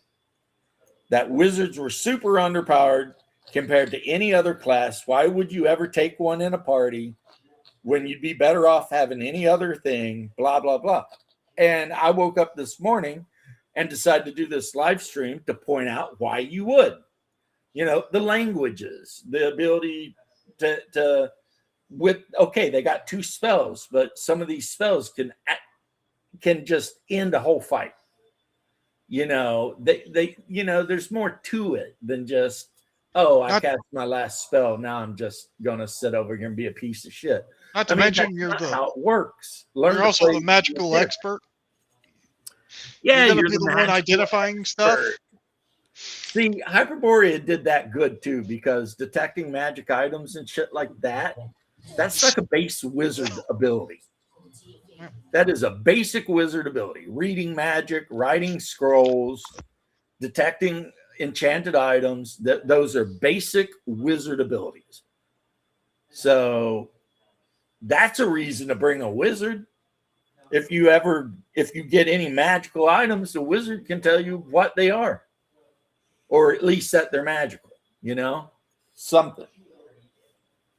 You know? How do you think I figured out how that headband works? We had a wizard that could tell me. I was going to say you paid someone back in Flan 200 gold pieces to identify it. No, we're not in Flan. We're in Highfell. Yeah, but that's how it was in AD&D, remember? And when you played come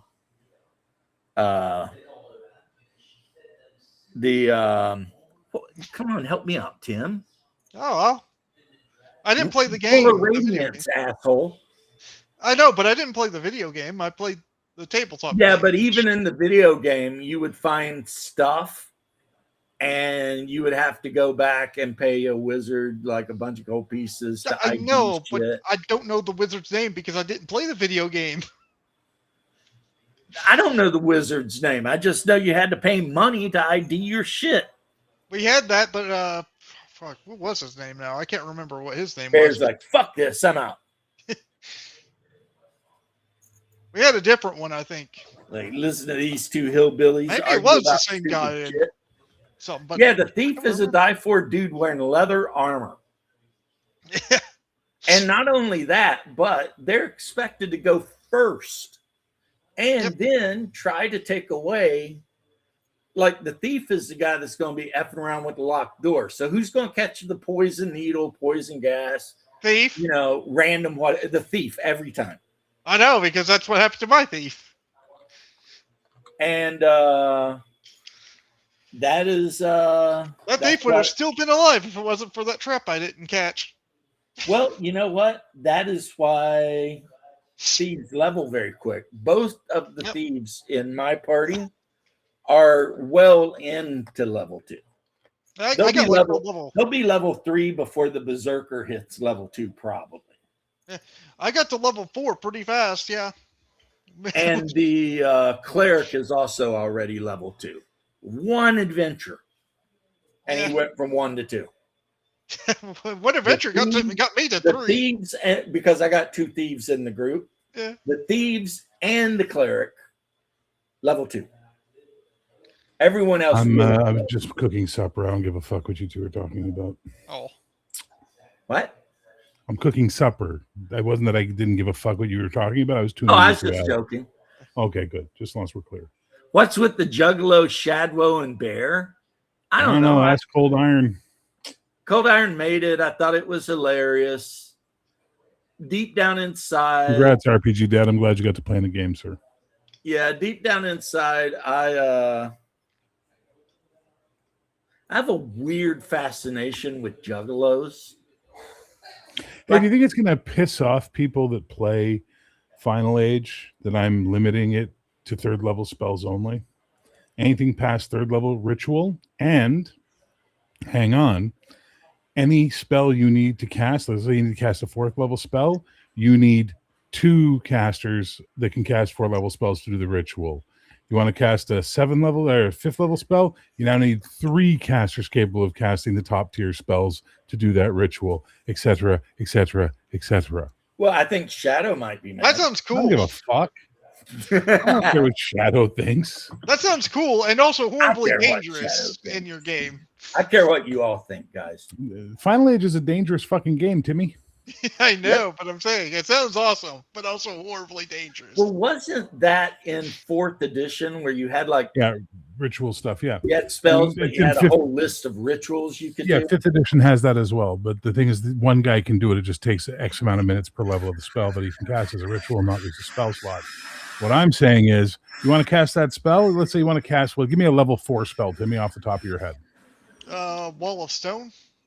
You want to create Wall of Stone to block up this passage that leads to your secret wizard's tower?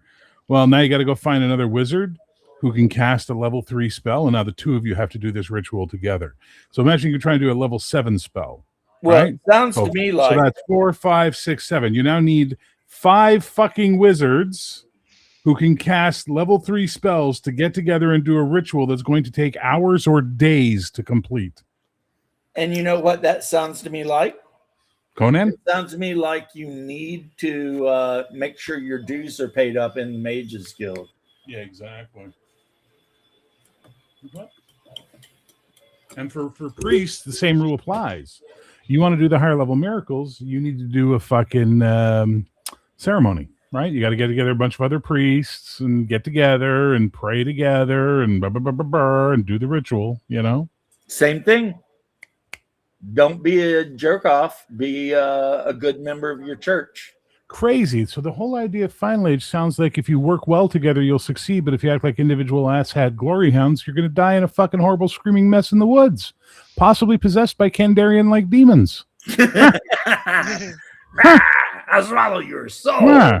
That almost sounds like I designed it to be that way. Oh, don't be sarcastic. I guess it's Nobody good, loves but I him. like Okay. being a team player. That's why I play cleric right now. But yeah, if you designed it that way, I mean, it sounds good to me.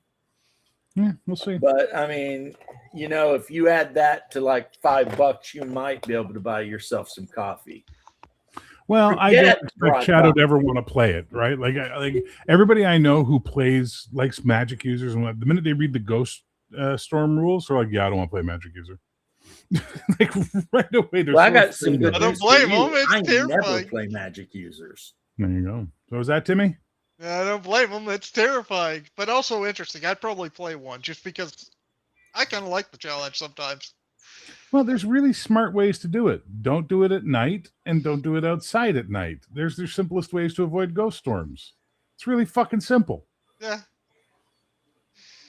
So, not your echo. I watched a music video that was recently put out by Russia.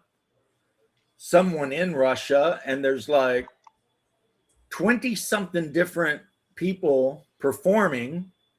And of course, you can't find any of it like in English. But they're saying something about Mother Earth, tall white birch tree, Holy Mother Rus, a blessing to some, a thorn to others, or something like that. And I think, and I was hoping you could help me out, Breton, if like, is that like all the different ethnicities that live within the Russian Federation? Because like some of them look like they could have been nesting dolls the way they were dressed. And then others looked very Asian. Like they were even wearing long silk things and these little round hats. And then, of course, there was a dude like throat singing like a Mongolian, which I know that's kind of a big thing in the Altai Mountains. But I guess it was just a whole, you know, even though we're all different peoples, we love Russia kind of hurrah thing. Oh, Russia's the new America, brother. It's becoming it. It's heading that way. And the only reason it's gaining the traction it gets is people are like, yeah, but the government's corrupt and bandits run everything. Yeah. But at least they know what the fuck they're dealing with when they deal with that, as opposed to America, where you got corporations running everything and trying to dictate social policy based on what they think is popular trending. Anyway, this is off the topic. Let's talk about Magic Use. Well, yeah. It was a good music video to me, though. I liked it. Cool. Teamwork antithetical to D&D. I don't think it's antithetical because What? I've ran games where there's been a lot of teamwork. I would say it's rare. It's rare, but it's always the best way to play. If you have a good team working together, you can do a lot better. Yeah. Dungeon crawling with friends, that's fun. That's I'm glad you had a fun. good time. Have a beer, eat some popcorn. What is it I remember about? Hang on, I'm trying to remember what I remember about RPG Dad. Oh yeah, that's right, Flynn. You're the bitch who signs up for my games, then drops out at the last minute. I remember now. Wow. Somebody's like, look at you. Get a little salty. Put a little salt in my coffee. A little salty. Put a little salt in my coffee for Flynn. You know Who's what a I damn put good in my role player, coffee actually. today? What? Some of that supposedly super cocoa powder. Cuckoo for Cocoa Puffs, huh? The cocoa powder that's supposed to make your body release shit tons of stem cells Oh, that shit I see Paul Watson always advertising.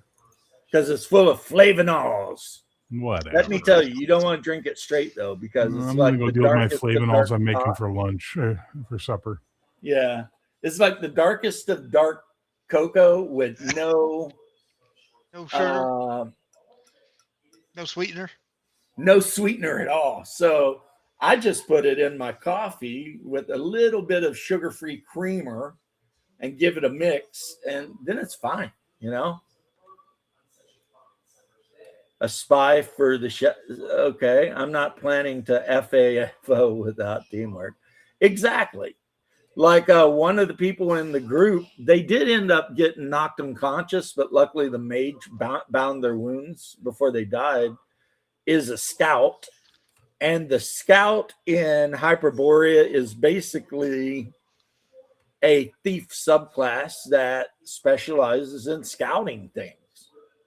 I mean, imagine that. The name is what it is. So, like, I guess in the 13th Warrior, he would be the guy that was always hiding in trees and shit, had the bow, because he specializes in bows, and he's got some thief abilities, but they're all like climb this or move silent here or there. He does get tracking though, which is pretty good. But otherwise, he's a thief, just a thief. But instead off of the grid, enjoy those chores, brother. good day, fellows, I need to get back to the chores. Good day to you, sir. My good man. Good day. I say you good day. Wasn't that Bilbo? He's like, I said good day. Look, No, it's fucking Fez from that 70s show. I say good day. look, the all thief party, not cool. You know what would be great? An all cleric party. We could be called the Amen. When I was fucking around with one of the Latinas I worked with, and we started having our split, she pulled a "I say good day" on me, but right in front of my friend Jess, who just after she walked away looked at me and went, "Have you been dating Fez?" I was just like, "Shut up, Jess. Shut the fuck up." Like, good day. I say good day. Yeah, I don't know. An all thief party in theory could be good as long as everybody made all their roles. So, Oh, you know, shit. the 5 of Yeah, you double check stealthing down a something. tunnel to try and, you know, sneak into like Hey, it's a heist a game. room full of orcs and knife them all in the back and kill them all. That might be cool, but A as thief Tim game. said, the same group playing all clerics could just stomp down that freaking hall, singing hymns of battle and just crush shit. Because clerics are OP as hell. And again, you get a really cool party name in the Amen. Yeah, no. No.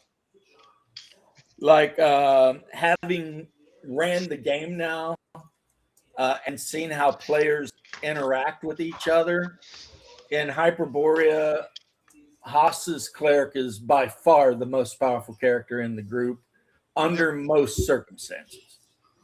Clerics The are only pretty circumstance powerful. when he's not powerful is when the berserker decides to go berserk. Can I ask you guys a game design question? Yeah. If you don't mind, like, I mean, as much as I'm loving these stories, and I'm not being facetious. I have a question that I really want to ask, because you two are the kind of people that would give me a decent answer, as opposed to a lot of the people I know. Well, that I'll would give try. me no, like, how do I put this? Your answers, you and Timmy, will be more honest because you're more of the consumer market than you are of like the game designer market, where those people are always giving you game designer advice as opposed to market advice, right? Right. So I'm working on Final Age. As it stands right now, it's probably going to be 250 pages easily. I am choosing to leave out some subclasses and things like that because of that reason. I'm also trimming down the bestiary to a smaller level of monsters, so that way you don't have a lot of. But if I put all the other stuff back in, it could easily go in the 300 to 400 page range. Do I treat it like you get one shot at the bat, buddy? Swing for the fucking fence, because it's, you know, there's no guarantee anyone's going to buy a second product in this line. So put everything you want to put in now and make sure it's all good. Or do I go for the keep it slimmer so that way people can get hooked in and then hopefully come back for more? Despite we know that, you know, clones don't tend to do very well unless they're OSR. Timmy? I do not know. Probably be for me. I like always the options, but I don't know. It might be better just to go with the slimmer for ease of access. I'm going to show you something. That's what I was going to say is like things that are not essential to the game, you can always release in a companion. Yeah, but I'm not guaranteed I'm going to get a chance to release that companion. So my question is, would you want a book this thick? I think seems fine. Full setting, game, the whole 9 yards. Yeah.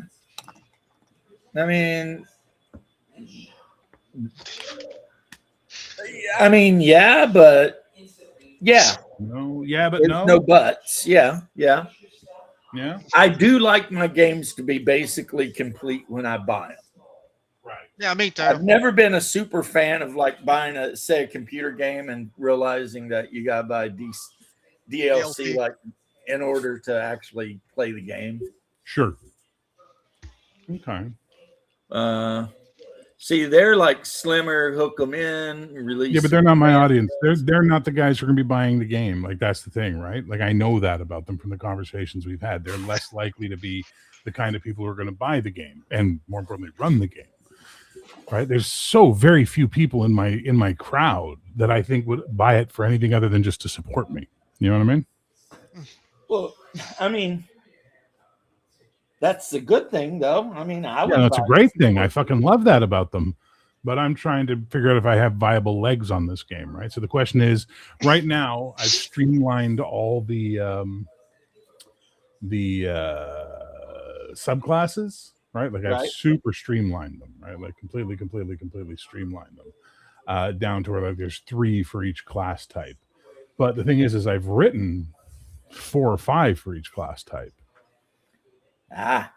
So the question becomes, do I put them in or do I leave them out? I probably would put them in, but again, I mean, 5 doesn't seem like a crazy number for subclasses. No, but it makes the book bigger. I That's the know. point. All right, that's always going to be the problem, is that it makes the game bigger. And Right. that's what you got to be careful about. Well, I mean,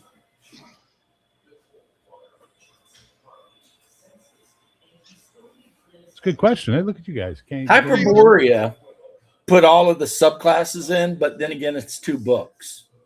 Yeah. So that's the other thing too. I mean, I guess Yeah, if you want I'm to not doing 2 split books. it I'm doing between one 2 book. books, you could, you know. No, I don't. I never want to make sure. I want to make it very, very clear. I would never produce a book based on you need to buy the second book to play the game fully. That's Right. dirty pool. Okay. But that's how I feel. Then, I mean, you know, put out. I mean, obviously, I'm leaning towards put out the complete game, but a lot That's of people valid. want the smaller book. I mean, I do have to admit, I have had a lot of fun looking over the primer, which is super accessible because, I mean, it's not that big, so it's really easy to just like read it. You know what I mean? And be like, cool, right? But I mean, I don't know if that's what you want to do with everything you do. No, I don't know. Or not, I'm trying to you get know, an it's idea, right?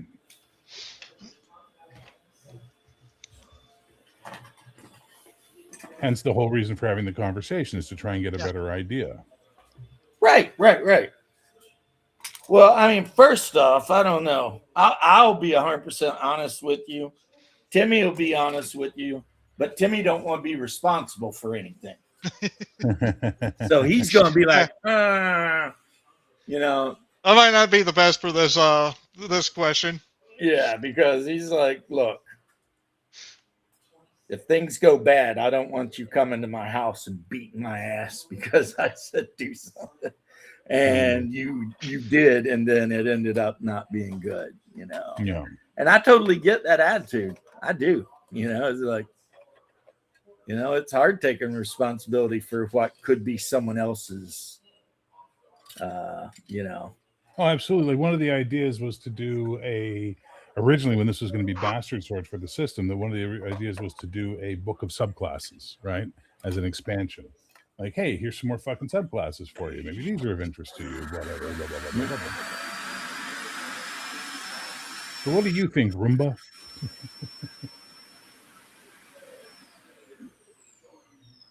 Okay, so higher expense core plus later expansions is the current model. Yeah, that's true. See, I wouldn't even know what the current model is. You know. Me neither. I haven't really bought many books. Well, no. Also, what Shadow said is true. I mean, I think I'm mostly like bummed. I don't worry about certain aspects of gaming, really. Yeah. You know, I find something I like, I either buy it or I don't. You know, it really is that binary, you know. So yeah, but I've only played the games my friends wanted to play, and that meant that they gave me the rule set that we were using. well, that was nice of them. Yeah. Well, I would never want to do a PHB DMG MMM. That's a horrible model. I don't know how fucking D&D still holds onto that shit model. Yeah.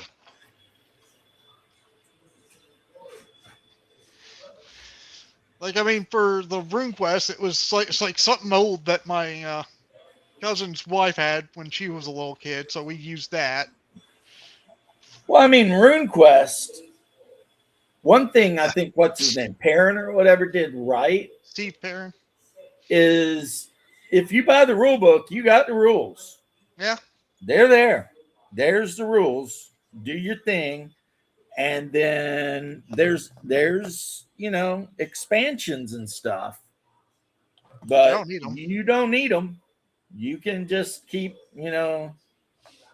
on rocking in the free world and all that shit with the basic box set or a basic book. I mean, I had the one box set that had the male and the female Viking like walking up the rubble. Hmm. I don't know which one that is. I think it's like third or fourth. If So it's Rune third, Quest- it's what I played mostly.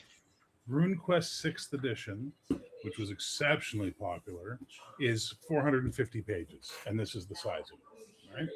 Yeah. Right here. And it's one book. You buy that one One book book. and you're done. And it's 450 pages.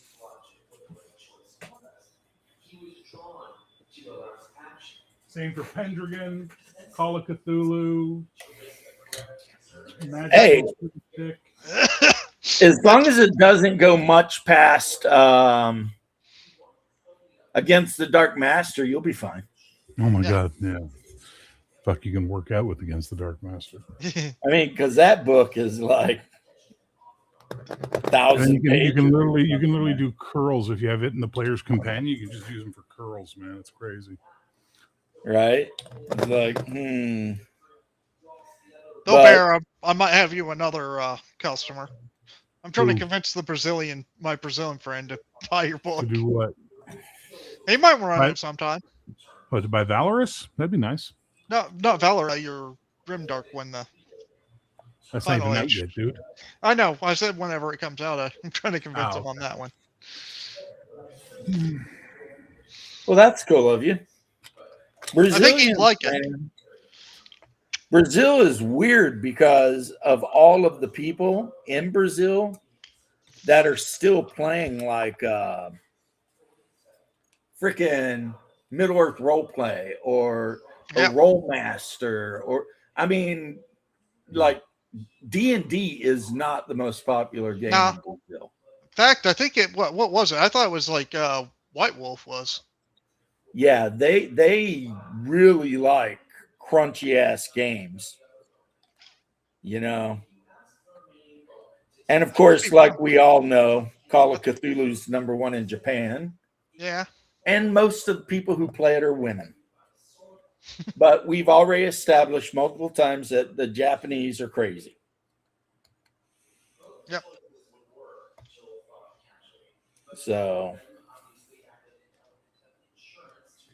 I saw a video the other day. It was really funny. This guy apparently fled America because of fascism and went to Japan and then overstayed his visa.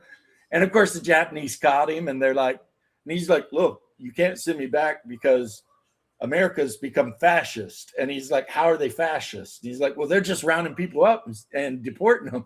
And the Japanese cops are just sitting there grinning because they know what they're getting ready to do. It's like you think America's rough on that shit. Welcome to Japan, baby. You're out. It's like, as a matter of fact, they passed the weirdest rule. I didn't even think this kind of rule could be passed. But Japan made it illegal to have Muslim graveyards. Well, it's because there are no graveyards in Japan anymore, right? Because of the space. Because it's cremation everywhere now. I was just Yeah, like, so if you're a Muslim and someone dies, I guess you take them back to wherever the hell you came from and bury them, because you're not burying them in Japan. They're not having it. They're like, whatever. I have seen, and this is anime knowledge, so it may or may not count at all. But when I watched Wolf Brigade, I saw that they had these buildings, and the buildings had like all these different floors. And like the walls on each floor had little alcoves, like little ones, that they would put like a porcelain jar that had the ashes of an ancestor. And then they would go and like visit the jar. And yeah, that's kind of like their version of burial, and you can put like thousands upon thousands of people in like one of these buildings, depending on how tall it is.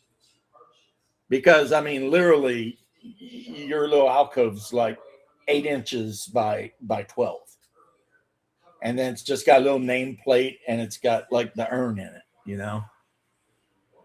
So, not my thing, but pretty cool. And Jinro Wolf Brigade is definitely one of the best animes of all time. And if you haven't seen it, then I don't know what your problem is. It's on YouTube for free. Huh. And it's not stupid anime art. It's like good anime art, like a Ghost in the Shell or Cowboy Bebop type, more realistic anime art. And it's about this weird alternate future where Germany won World War II. And then immediately occupied Japan and nuked Japan because Japan tried to stop them. So Germany just nuked the shit out of the Japanese instead of us. They developed the nuke first. That seems and a little all odd. the Japanese cops are equipped in like World War II German equipment. And one special brigade, which is the one that fights terrorists, called the Wolf Brigade, they're wearing like all this heavy body armor, and every one of them is carrying like an MG42. And they got like the full faceplate with the glowing red eyes that are night vision, and they're just walking around with MG42s, just and then there's these the communists are trying to overthrow the Japanese government, and so it's a whole thing. I mean, but it's a really good anime. Cat Girls. Well, look, Cat Girls are real in 40K. It turns out that, yes, there is a world somewhere where there is an abhuman species where they mutated into a stable mutation, and it's Cat Girls. So if you wanted to go out and buy a shit ton of the plastic Imperial Guardsmen and then buy a shit ton of like Imperial Guardsmen Cat Girl heads, you could literally make an army of Imperial Guard Cat Girls. Why you would want to, I don't know, but you can do that. That is a thing. That'd be weird. Do. Yeah, kind of weird, but okay, knock yourself out. Now, James, talking about anime, I just watched the Overlord movie. I don't know. Yeah, it was pretty good. The only Overlord movie I remember hearing about that was anime was like tentacle porn. No, this was about the guy who went to another world as his high school girls getting raped by tentacle demons and stuff. This is not that one. Or is that Overfiend? You might be thinking of Overfiend. I don't know though. Well, I told you I knew this guy, and he brought these movies over to watch with me. And after I watched Romeo and Juliet in that movie, I told him never to come back. Yeah. If he brought hentai, I think I'd ask him. Friends with a guy that thought any of that shit was something you wanted to watch. Yeah, if he brought hentai the first time, I'd probably be like, please don't come back. Well, not your echo. If somebody snuck into Russia, what would happen? Overlord, not Overfiend. Legend of the Overfiend is the tentacle porn. Overlord is an anime series about a guy getting into an MMO, and it's a isekai, whatever it's called, where he winds up in the game. Isekai, whatever. Yeah. Okay. All right. Well, that's a lot better than what I was thinking then. It's funny. I actually wound up watching during COVID the Overfiend movies. There's a plot, believe it or not. Yeah, there's an interesting plot, believe it or not. Some hentai are like that. I mean, one of them actually started out as a hentai. I forgot what it was called. Like Dream Hunter Rem, that was it. Dream Hunter Rem used to be a hentai, and then turned into a more serious anime. Well, all I'm saying is I told this dude never come to my house again. If he started reading hentai, I'd probably be the same way. He's like, you need to see this. It's No. Romeo and Juliet and Overfiend. I'm like, yeah, dude. There's something seriously wrong with you. And I've got young daughters, so you're gonna go ahead and have to stay away from here. Because I'm just not having it, Like, sorry, but not sorry, really.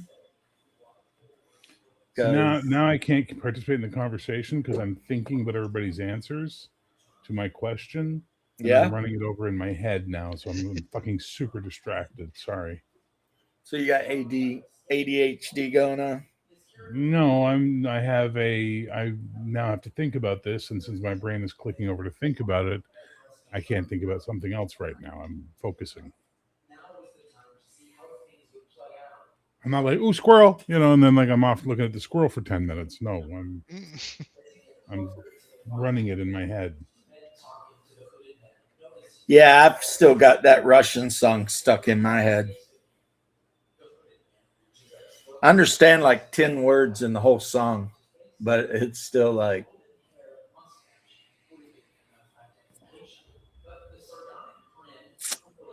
All right, so detention.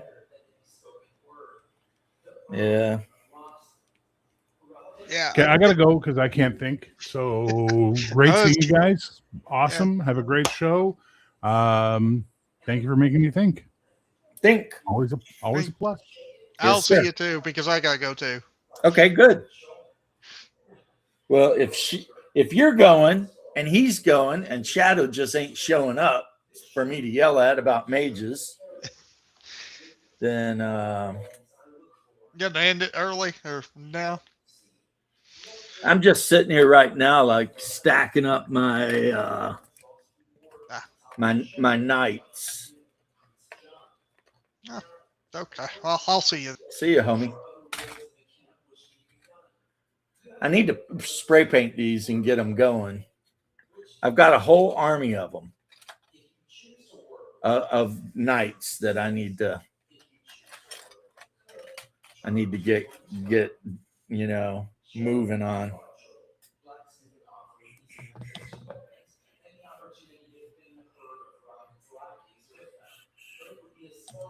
Like, not even with any Titans, I've got at least 4,000 points of knights.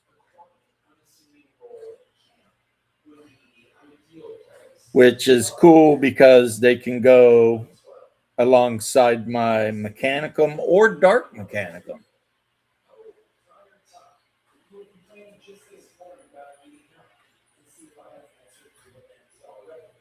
Here in a little bit, I'm going to get off of here and go challenge my wife to a game of Splendor.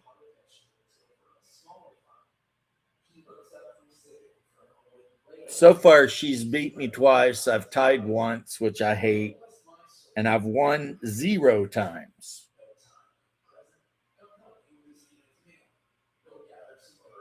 But she really loves, board games and hanging out with her husband for some reason. So I'll do that. There goes that freaking thing has been going all day. I don't know if the Roomba's broke or what in the hell is going on. This is just freaking going to launch itself into orbit or something. These are some pretty cool. They were pretty fun to build too. These Acastus knights. I mean, this is the knight you want to hang out in the back and just pound enemy positions into the dirt, or maybe kill other enemy knights. What's up, PB? How you doing? What's going on? Doing Imperialis Knights? Yeah, I mean, I have actually every current army for the game, so. All right. Have you played it yet, or what's up? Yeah, we play. Rock on. Like, this is, I haven't painted the base or the weapons yet, but my Solar Auxiliary are going with like a desert brown, Hmm. and I got the blue flag on them. Are they doing this for 40K, or is this like part of their 30K line for This the is like part Horus of the Heresy? 30K line. Gotcha. Yeah, because he Even said though I hate Solar calling them, Auxiliary, I was like, I don't know what the hell that is. yeah, I hate calling them Solar Auxiliary. I always feel like they're Imperial Guard because it's like, what are they the auxiliary of? You know, like I forget in the lore, was Imperial Guard, was it started after the Horus Heresy? Or was that before? yeah, apparently it was. Yeah, they put it together after the heresy. Before Yeah, the 'cause heresy, you had the Solar Auxiliary, but That's what I figured. That's what for that some was. Okay. reason they broke it all up, and I think they were trying to explain in the lore that it was like every world has to give up people so that nobody could rise up and kind of keep the whole everything level. well, yeah, the Imperial tithe. Right. Yeah. Like every 1 or 2 generations, a ship shows up, and you have to give them like a regiment. Right. Yeah. Or- You have to, like, people have to join up and you have to give material or something like that. So right. your planet might be generating promethium, or they just might make whatever. You know. So then you end up with some worlds that give up way more troops than they should. So they're very common everywhere. And then some troops that are pretty rare. So like in 40K, Death Corps of Krieg are like super common. Yeah. Because they give up like a regiment per month. So it's just like, of course, it's because they're cloning themselves. Right. And then some regiments like the Acadian drop troops and stuff like that, they're pretty rare, you know. Yeah, because the Cadians were all over the place. That was the whole thing. It was like a fortress world where that's all they did was bred soldiers. So They were actually known for the Cadian females were actually known for their hyper promiscuity and purple eyes. Got to make babies because they were just making babies, right? But that's how you can tell. I think it was the previous edition, right? What was the last edition? They're like, that was 8th and now they're on 9th or something. It was in between there. They started this whole. I think they're on 10th and getting ready to go to 11th. I don't know. Like I said, I played. we didn't play first because nobody could understand it. We played second, and then like there was a big jump, and then I was trying to follow the lore because at the time I was playing with a group. I was doing more BattleTech, but they were doing 3rd edition. That's when they did the Dark Eldar, and like people were. They actually started introducing, I think, chapter rules for the Space Marines because they were all uniform, and then they did like who was it, Blood Angels and whatever. And I was like, okay, that's cool. They came out early on with a book before you even had codexes. It was called Angels of Death. Mm-hmm. And it had like special rules for like Blood Angels, Dark Angels, Space Wolves, I think, or maybe they got their own book. But anyway, there was like a couple of different chapters that were in there, which was pretty cool, you know. But that was before they even. It's like I still have it. They had this like orc book, and it's not a codex. It's just a comedy. Mm-hmm. Like there's no rules in it, and it's all my freaking going for takeoff, going to town, baby.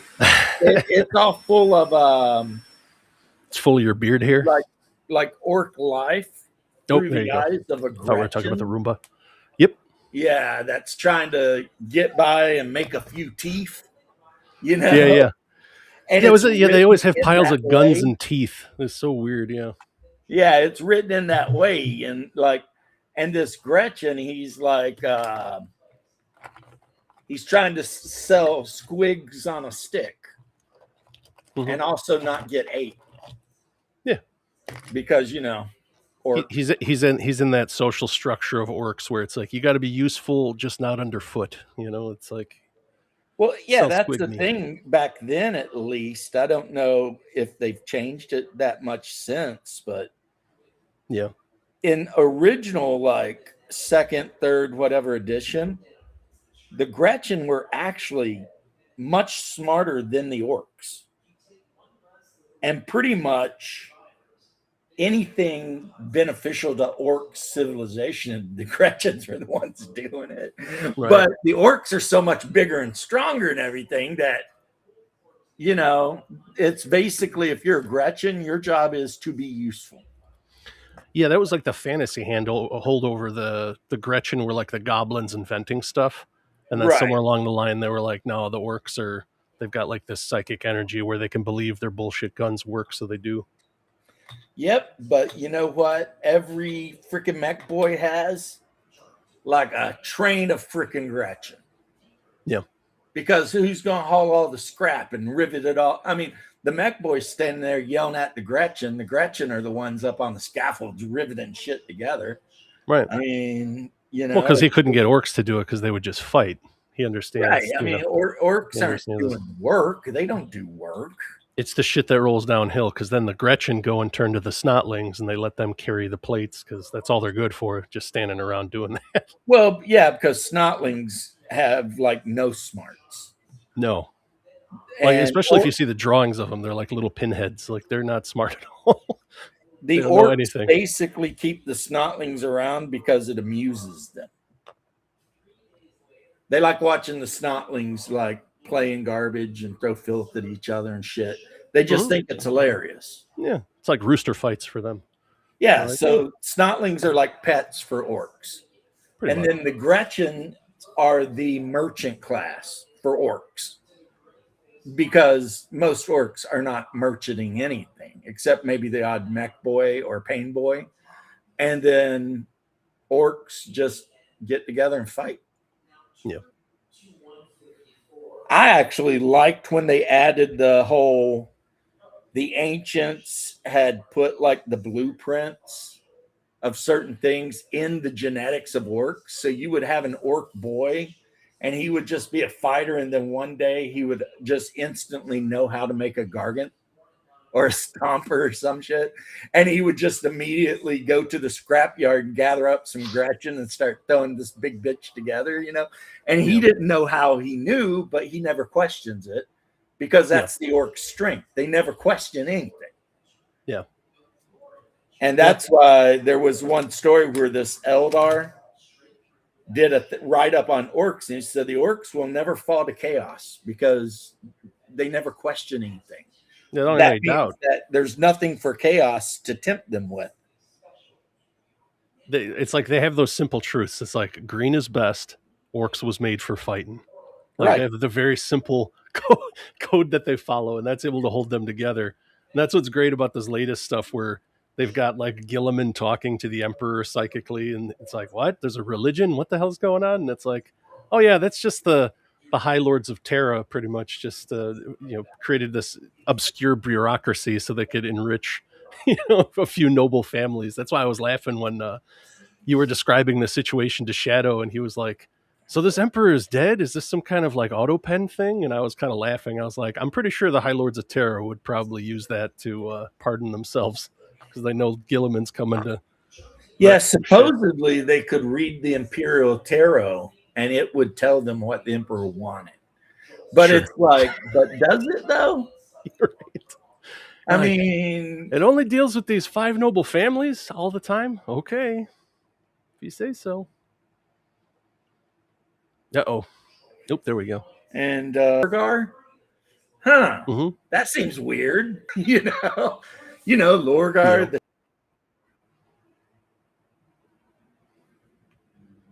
the traitor, but now Yeah. shit has went off. Some Well, that was the whole thing, right? Because I guess since I'm trying to catch up between like this 5 But- or 6 edition gap, it's about what was it? Lorgar wanted to create the Oh. religion, and that's why they were like, "Yeah, no, dude, you're wrong. You can't worship. Even though Dad is pretty powerful, he's not this God Emperor." And he was like, "Well, I'm just going to go follow chaos then." It's like, all right, that's rather spiteful, but if you say so. I don't mean to talk over you. You're kind of like you're hiccuping, so I'm not sure what's going on. Come on. I'm having my. Is the Roomba taking over? It happens Oh, gotcha. more like. So the neighbors' Sunday Spank Fest. They're stealing all the bandwidth in the area. Maybe. Uh-oh. All right. Let's what are we going to talk about? Well, James, there we go. Thank God. I was like, I'm a oh, little bit iffy about some of my neighbors too, because, and this whole situation is really stupid, but my father-in-law apparently sent us, like, you know how you can send steaks frozen in a box? yeah, with like Omaha steaks and stuff. Yeah. Yeah. Well, they sent us that, and apparently my mother-in-law sent it to the wrong address, off by one number, Right. the last number, which means the people directly across the street from me got all my steaks December the 11th because they know when it was delivered. And even though it said James McKee on They ate the 'em? thing, they never brought them over. Wow. And it's like this old Puerto Rican lady. So I'm like, I'm not going to Wow. go yell at some old Puerto Rican lady, but she knew that box was not hers, though. Yeah. You know what I mean? Like, I've gotten boxes that were addressed to other people. I take them to the other people. You know, when the mailman messes up, I'll go knock on the door and be like, "This is yours, right?" And they're like, "Oh yeah, you know, cool, thanks, right?" Because I'm not a scumbag. Right. Well, that's the problem. Like social cohesion. You know, you gotta everybody. You know, that's the odd thing about freedom. You're free to be an asshole. You know? Whereas if everybody was more neighborly, they would do that. Like me in my building, like if anything else is I see in the mail rooms for the first floor, I usually pick it up and drop it by their doors. So because we've got look, the mail room isn't closed off to the public, so people just walk in and steal stuff like they do these days because they don't care. People try to usually pull it into the door though that's locked with the key fob. But like if it's anything that's on my floor, it does, it's no sweat off my back. I'll pick it up for the neighbors, especially the ones that are 80 years old and it's painful to even walk for them. Why not? Help them out. See, this is one of those situations where, and I know this is probably bad, but where I'm thinking, maybe cutting the hands off of thieves is not a bad idea. Right. I mean, because... Well, even if it's not that extreme, you think of it, we're talking about Japan earlier. They used to tattoo people. That's why they don't like tattoos in Japan, because if you were a criminal, you had tattoos. Right. So that's why one of the L5R books, I was asking my buddy about that. I was like, why is this monk's hands, his palms are black? And it's like, oh, he was a thief. I was like, oh. So instead of cutting your hands off and making you a cripple for life, it would just be if people saw you had black palms, they wouldn't trust you. That's actually not a bad idea. Yeah. You have a large permanent, tattoo. People could see it and they go, "Oh, you're a thief." The whole world know you're a douchebag. You have to leave my shop now. Bye-bye. Well, like I said, I think we lost our way when we decided we weren't going to shame people for being douchebags. We should shame the shit out of everybody. Right. We should be like, "You're fat, lose weight, and you're a thief. Stop doing that." Yeah. And and I know I'm fat, guys. So if somebody yells at me and says, "Lose some weight, fatso," I'd be like, "Yeah, he's right. I probably should." It's a reminder. Yeah. You're like, wearing all this weight. It's not because you see these people who are like, "I'm fat positive," and then they die in their 40s. And it's like, well, yeah, you're positively dead. It's crazy because I was watching a lady YouTuber. I forget who it is, but she has like a deep husky voice and she's kind of snarky.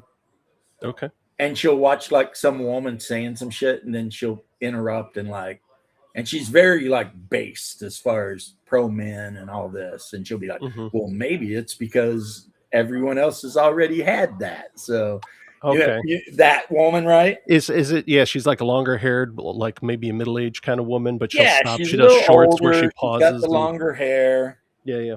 and she'll watch a video where some chick is bitching about not being able to get a man, and she'll explain why. And she said some stuff about all that, like right. bringing shame back, and but she has a whole video where it's like, do you remember so and so? They were a fat positivity counselor or something. Well, they're dead. Yeah. It'd be like at 34. It's like they had a heart attack at 30. Yeah. It's like, and yet the people who survived are still questioning whether being fat is a healthy thing or not. It's like, yeah, whenever people say that, I'm like, when was the last time you went to the doctor? Like even your foot doctor is going to say like, hey, you could lose some pounds. This is probably getting caused by that. Everyone you go to, it's like, yeah, doc, I've been having this problem. It's like, yeah, you should lose some weight because this causes this. And you're like, oh, that causes that for a lot of things, doesn't it? But all of them still think it's a positive thing. It's like a cancer positivity movement. Like, why would you do that? Why would you? It's just, you don't want to take care of the problem is what it is. It's hard work. It is. It takes discipline, and discipline's a hard thing to cultivate, but you have to try. So that's the weird thing. Cause you get it from these people and then they try to come off as like, well, I love and care for people. And it's like, well, it's hard to believe because you don't love and care for yourself first. So what does love and care mean to you if you're letting yourself kind of become this decrepit thing? So, well, even more so, you don't love and care for somebody if you're willing to stand by and cheer while they're killing themselves. What's up, brother? Yeah, that's sure. Kind of the problem with the fat positivity movement is, what they're doing will absolutely lead to their death at some point. Yeah. So if you're standing there being like, oh, you go, girl, you got this shit, blah, blah, blah, all that stupid shit, it's like, I don't think you love that person. You might hate them, actually. Yeah. Because you're telling them to do shit that absolutely 100% is going to kill them. Right. And well, that's on the woman's side of things too. Like they're all like, well, she's no longer a target for the men of my desires because she's this fat turd. I'm going to keep telling them to, keep going like, oh, you shouldn't wear makeup. You should go all natural. You look so much better. And then like, yeah, when club time comes, they're wearing the tiny dress all painted up and their friend looks like a garbage bag. I they know what don't they're doing. Know who said this originally. Is one of the good comedians, though. He said, no one understands women as good as women do, and they hate each other. Yeah, that quote is usually attributed to Al Bundy, the main character from Married with Children. Oh, yeah. So. Because it's like, because men... Well, the one that I like is men give each other shit to their face because they don't mean it, but women talk behind their back because they mean it. Exactly. That's the one that I'm like, yeah. Because you see the meme, and it's like the one woman's like, am I fat? And the other woman's like, oh, no, queen, you're beautiful. And then you see like the dudes, and the dude's like, am I fat? And the other dude's like, dude, of the 3 fattest people I know, you're all 3 of them. And then they're just laughing because it's like, okay, I mean, thanks for letting me know. Thanks for being honest. Now we'll move on and do whatever we're going to do, right? Yeah. And it is so true too. Another comedian said this, but I've tested it out and it's true. If you see a really hot girl with like girls that aren't super hot standing in a corner, you make your hand into like a telescope and you hold it where you can only see the girl in the middle and not the girls flanking her. And that way you can get a good actual reference of if she's hot or not. Because, I mean, if you're standing next to a couple of 2s, anyone looks like a 7 or an 8. Yeah. So once you separate her out, all of a sudden you're like, oh shit, Yeah. And women do that to each other, which to me is like the weirdest shit. Like, I'm gonna have two fat, ugly friends to go to the bar so I can stand next to them and look hot. It's like, Right. Yeah. like, who thinks of this shit? Yeah. Talk about exploiting the people you pretend to care about. That's just crazy. But yeah, I think Echo's got a good point about it. Yeah, he does. Yeah. Well, there is that one dude that just sits around like a big baby eating all the time. I don't know what his name is. I would say one dude. There's plenty of those dudes. They're just ugh. Yeah, but this guy, he'll cry and then he'll eat like a table full of French fries and roll. Was that the guy who around did the mukbang stuff a while ago? God, I hate that guy. It's like, dude, Yeah. it's like, really? I mean, I literally just don't like him because to me, he is such a feminine bitch. Right. Like, he even acts feminine. His haircut's even kind of feminine. He's got the same haircut as like Bob's Big Boys or some shit, and it's just like, and I'm sitting here and I'm trying to be really a good person. But when I see a dude that's super effeminate, like on purpose, Mm-hmm. and they're not gay, I'm like, what are you doing? Yeah. Like, if they're gay, I'll cut them a break because they're gay. I'll be like, all right, he's gay. He's a flauny gay dude, whatever. I don't agree with the lifestyle at all, but okay, he's got an excuse. Sure. But if he's like a straight dude, but he's acting like womanly, it does something in my brain where I have like no sympathy. Yeah. It shuts off the sympathy in my head. And then at that point, I almost kind of want to destroy them myself. It activates some kind of predator prey thing in your It lizard does. brain, and you're It's just like, their weakness oh. makes me want to crush them. Yeah. Whereas, like, I'm talking Well, to you, I seem like an average dude, right? So I don't feel that way with you. Yeah, You're just sure. some dude, right?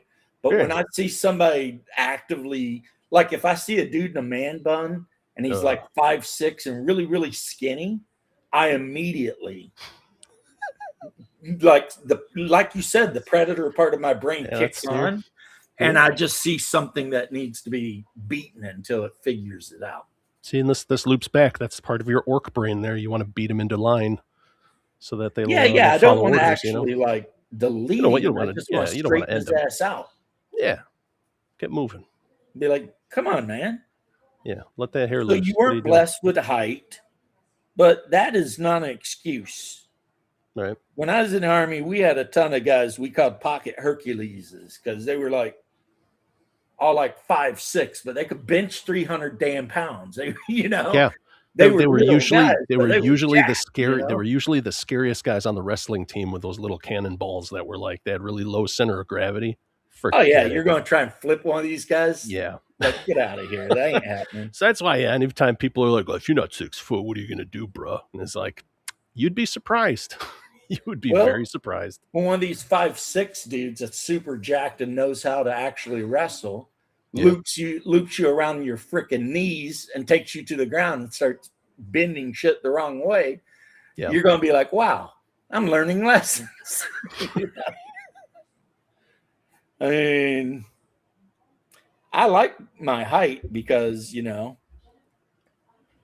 a little bit above average, but even if I wasn't, I wouldn't care. I mean, really, I don't care. I don't think enough about it. But right now, in case you're wondering, I am putting all the metal on a Viking. And it's pretty easy because I use that freaking Vallejo Express paints. Mm-hmm. So I just primer him white and then go back over all the chainmail and everything with the so what's the difference? Paint. What's the difference between express paint and regular? It's just a faster drying time? No, but that would make logical sense. Wouldn't it? Have you heard of like the Army Painter stuff? The Army Painter, like Quick Shade or whatever. I've heard of all the different lines, but I've never. Or I'm not really a contrast painter, paints. so Contrast paints. paints I've seen. Yeah. Well, this is the Vallejo version of contrast paints. Okay. So you paint the miniature white. If you want to, you can do black and then zenithal it white. And then these paints are somewhat thinner than normal paints, and they have a tendency to gather in crevices and be darker in the crevices than they are in the raised parts. So pretty much you can paint like a shit ton of stuff Right. really quick because it self shades. So it's almost like an ink wash, where it's like you get it to Kinda. get into those fine lines. Yeah, kind of. And unlike, you see those Games Workshop painters, they're like too thin coats. This shit, they're like, nah. Get a nice good coat on there. If you need to use the brush to remove bits that are pulling up, do that. But otherwise, we're not doing too thin coats these days. We're just putting paint on miniatures. And while I don't think anyone who is a huge fan of contrast or express paints is probably ever going to win a Golden Demon, Sure. you will get an army painted quick. Yeah. And that's the whole thing right there. I mean, Yeah. No, Absolutely. that Golden Demon, that stuff's another level because we go up to Adepticon usually just on Sundays to check out the sales and check out the Golden Demon stuff. But like that's really cool what they use when they do like the gelatin with the red dye to make it look like it's tearing up like viscera and blood and stuff like that on Tyranid claws, or like on what are those was it squigs, or what are the big ones that they ride? I remember they had one, but like in between the teeth, he had like all this gelatin with the red, so it looked like it was just like kind of foaming blood at its mouth. It's like it's just those little effects that you're like, that's crazy. How did he pull that off? Well, I can tell you, I'll never win a Golden Demon Award. Really easy is I suck at painting skin. Yeah, And that's dudes, layers. they'll spend like 3 days putting layer after layer after layer and doing It's all interesting this watching crazy shit. And I'm just it's interesting watching the making of videos of that because you're like, what is he doing? Like he does one wash over with the skin, and you're like, okay, that's fine. And then he does a little bit to highlight like the biceps, like the major muscles. They do one where it brings it out because what they do is they do light to dark on layers, and then once they get to about the 5th layer, you're like, that's not a miniature anymore. That's a person. I'm looking at a picture of a person. This is crazy. Yeah, there was this lady that won a bunch of Golden Demons, and I watched her paint like they're all squigs. Okay, there we go. Hunger Nose. I was they're all squigs. If it was squigs or groks or crocs or whatever the hell they call them. It's like the ones that live in the orc garbage pits eating orc poop and whatever. Those are squigs. The ones they stick to their head to pretend they have hair. Those are squigs. Mm-hmm. And squigs are genetically very much like orcs. Mm-hmm. So they're derived from the same DNA. So however you believe orcs form, the squigs form too. Yeah. They're just another part of their lifestyle. They appear like urban decay. They just grow. You're like, look at that. Well, it's like, when a mushroom forms from an orc stomping around and dropping spores all over that place, there's like a chance that it'll be a squig of some sort, a snotling, a Gretchen, or an orc. Right. Like literally anything could come out of this thing. It just all depends on the environment. And when orcs first come out of the mushroom, they're like really pale green until they like eat a bunch of shit and stand in the sunlight. And then their photosynthetic symbiote makes them darker. And then, of course, the more nutrients they get, the bigger and darker they get. Okay. But an orc can literally, if they've got water and dirt, they can live. Yeah. Because they'll just eat dirt and photosynthesize as long as they got some water. I mean, and that's one of the scary things in 40K about orcs is if orcs invade your world, short of sending people around to literally flame every damn square inch where any orc ever was, you're going to have orcs within a generation. Because everywhere they walk, they left spores and eventually And when an orc pops out of the ground from the mushroom and he's walking around, he's leaving spores too. Yeah. So it's just like a freaking cascade effect, you know? Well, that's why when Saxius was talking about that game he was in, where it was like, oh, it's gene stealer cults. That's another thing where it's like they wrote all these things into the lore, like orcs being spores and gene stealer genes just poisoning after generations until you become an alien that wants to kill humans. And it's like, yeah, that's totally the setting. There's only ever war. There's no place that's safe. It's always going to happen. But I think the problem is like you get that D&D mentality of today where it's the like, oh, these aren't games, it's places to live and live with your imagination. And then they look at 40K and they're like, yeah, you can't do that there. So they want to try to soften it. And it's like, no. This is a war game. And that's why it's only war. That's why there's always miniatures killing each other. You can't write like a cozy 40K anything. It's not that universe at all. Right. You're not going to be writing like, I'm sure someone probably has.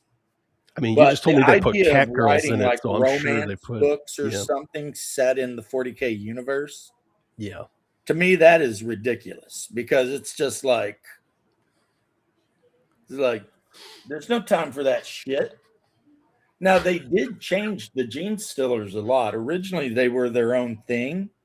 Mm-hmm. And then it was much later they made them part of the Tyranids. But originally, Gene Stealer cults, not only were they their own thing, but you could play a Gene Stealer cult devoted to a Chaos God. Mm-hmm. It was like crazy, that's second edition stuff, though. Yeah. And then you also originally, another creature that wasn't originally a Tyranid, and they were vanished forever until they brought them back, is the Zotes. Yeah. Yeah, the Zotes were old school. They were their own thing, and then all of a sudden it was a cool design too. It was a shame that they were just like, that's good. Because I think, what did they say? They tried to say in the lore that they were almost like the ambassadors for the Tyranid. They could communicate, whereas the Tyranid were primal or something. Right. And I was like, what? The Zotes they were just kind of like these weird alien centaur things with these cool kind of like bioweapon guns that did stuff. And you were like, these are interesting. And then I think they kind of really scrubbed them and then focused more on the Tyranid warrior and gave them all the weapons that they had, where it was like the lashes and the biovore cannons and all that stuff. Yep.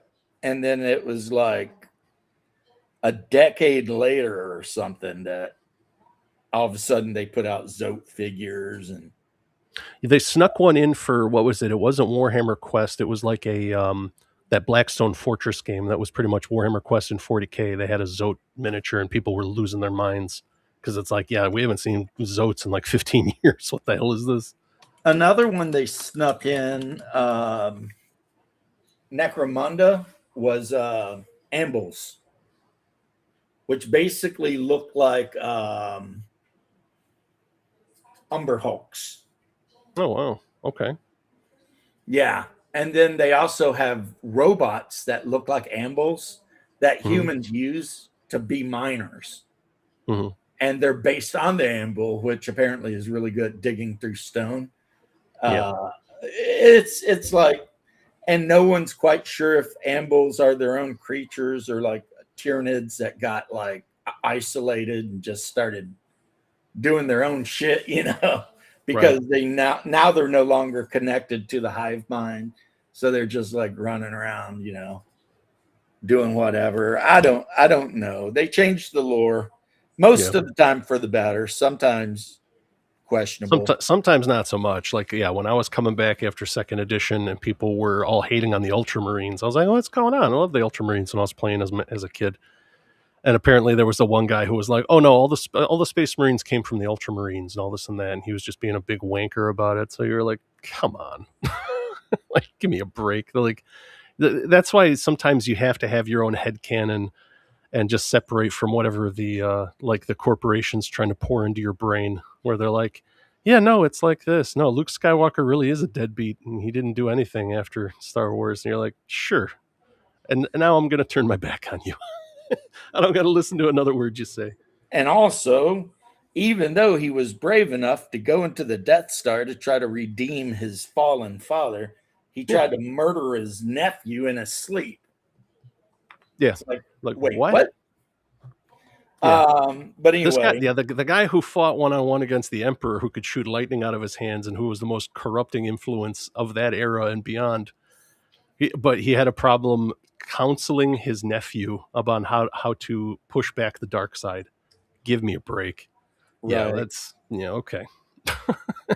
But yeah, and the 40K thing, it was just like they have had some horrible writers. Yeah, they remember can't the all be one Dan guy, Abnett. Mark So something was his name. okay, And he wrote the Blood Angels Codex like for 6th or 7th edition.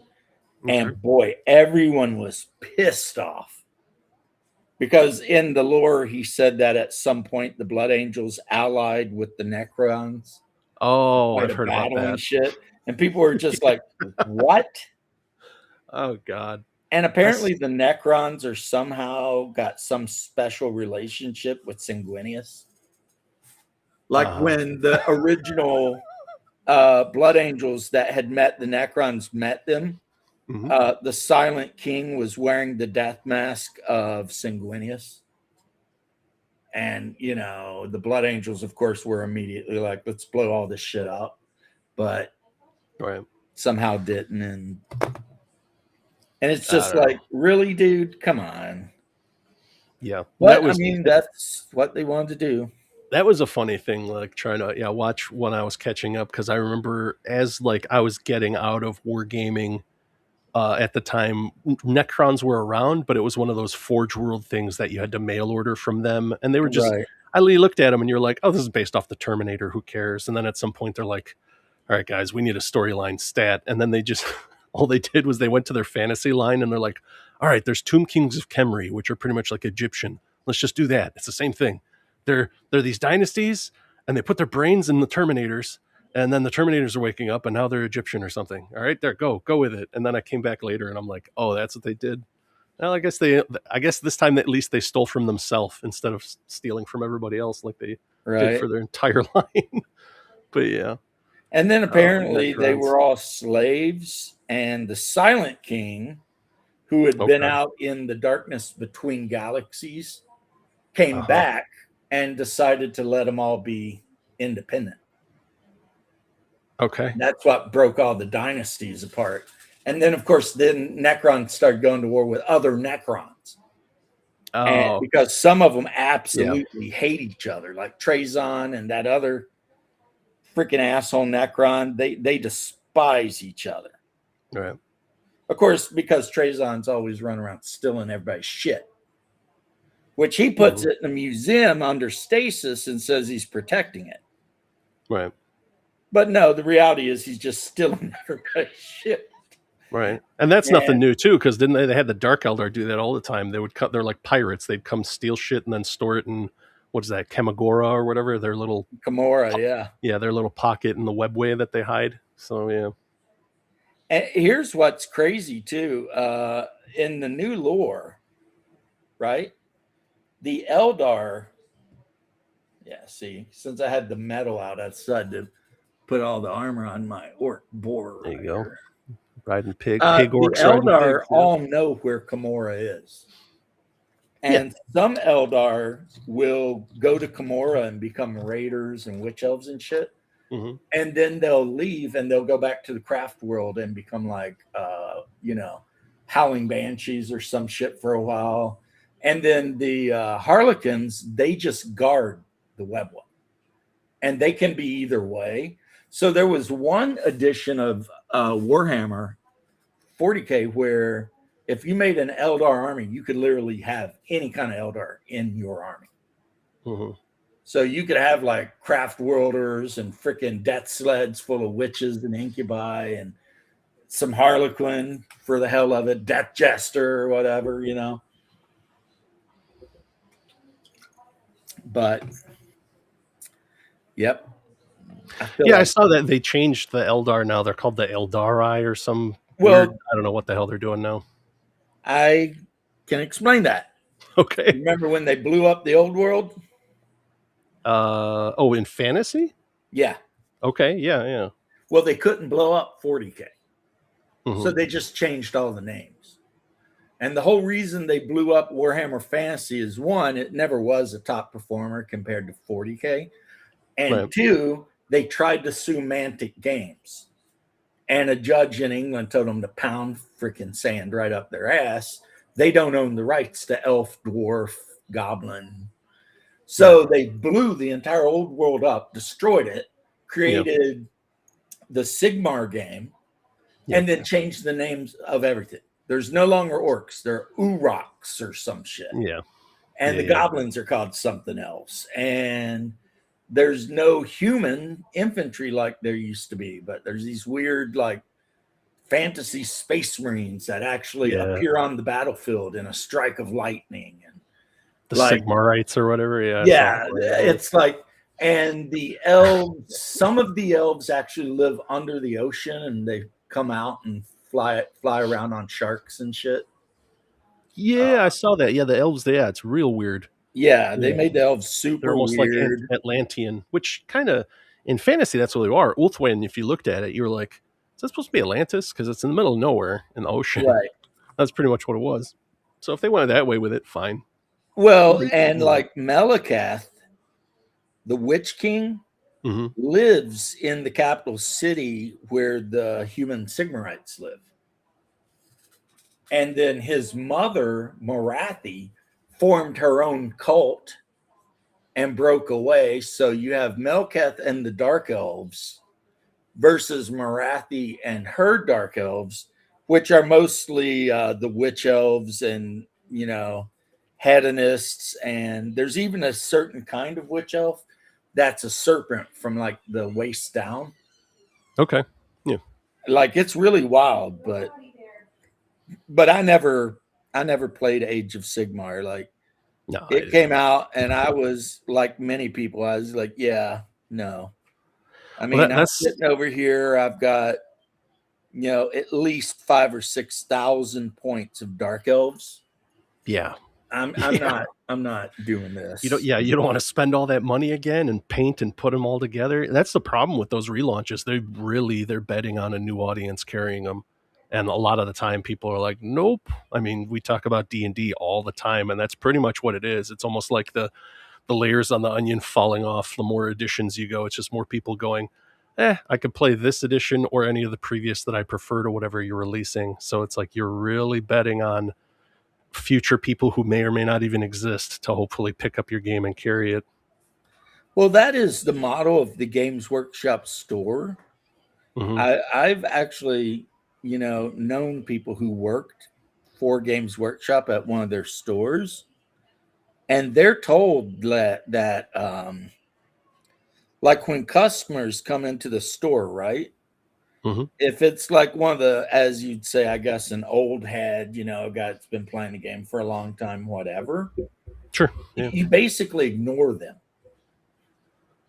You only, if you work for the store, the only customer you give a shit about is like the 15-year-old. Right. Because they view their customer base as cyclical. Yeah. In their mind, they assume every 15-year-old will buy a 40K army, but eventually get a certain age and sell it and never play again. Yeah. They don't seem to understand that some people actually keep playing the damn game. And Wizards Coast, the same way. Right. They treat D&D as if once you hit 25, you're never playing again. They don't seem to understand, which is weird because you'd think they would go to tournaments and look around and stuff. That most of the people going to Gen Con are in their 40s.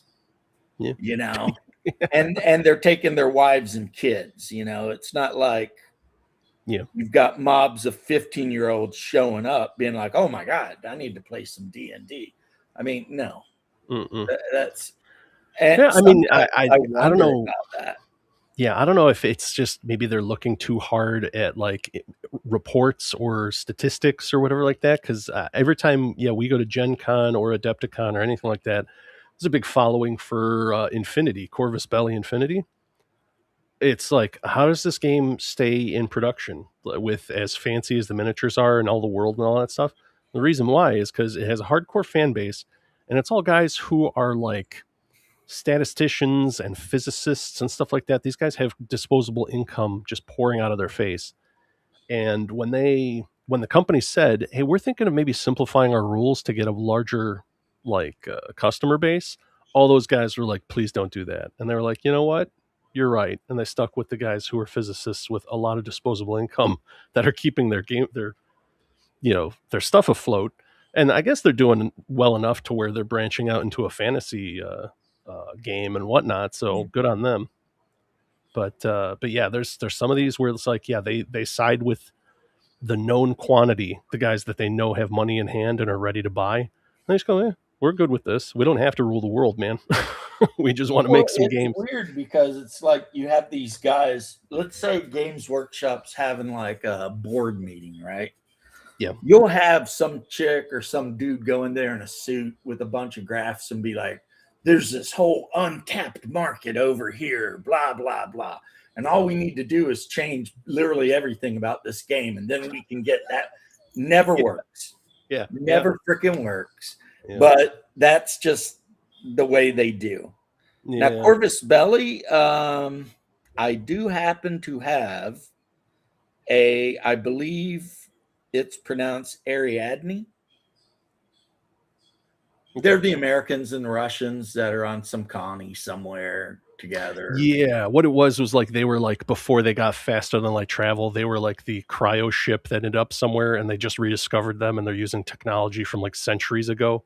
Yeah. So they're like, what the hell are these guys? And it's like, oh, we totally forgot about this mission. It was like a peace mission. So you have like the Chinese, the Russians, and the US all went and like, we're going to co-colonize a planet and show that we can live in harmony. And then like, yeah, all the warring factions from the future show up, and they're like, who are these primitive screwheads?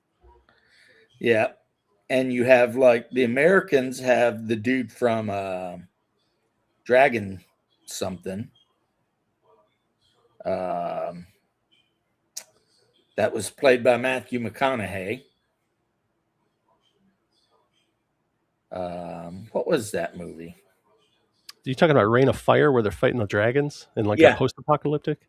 Yeah. I know. Who was it? Christian Bale was in that. There was a few others. It's Christian Bale, but the character I'm talking about is Matthew McConaughey. Okay.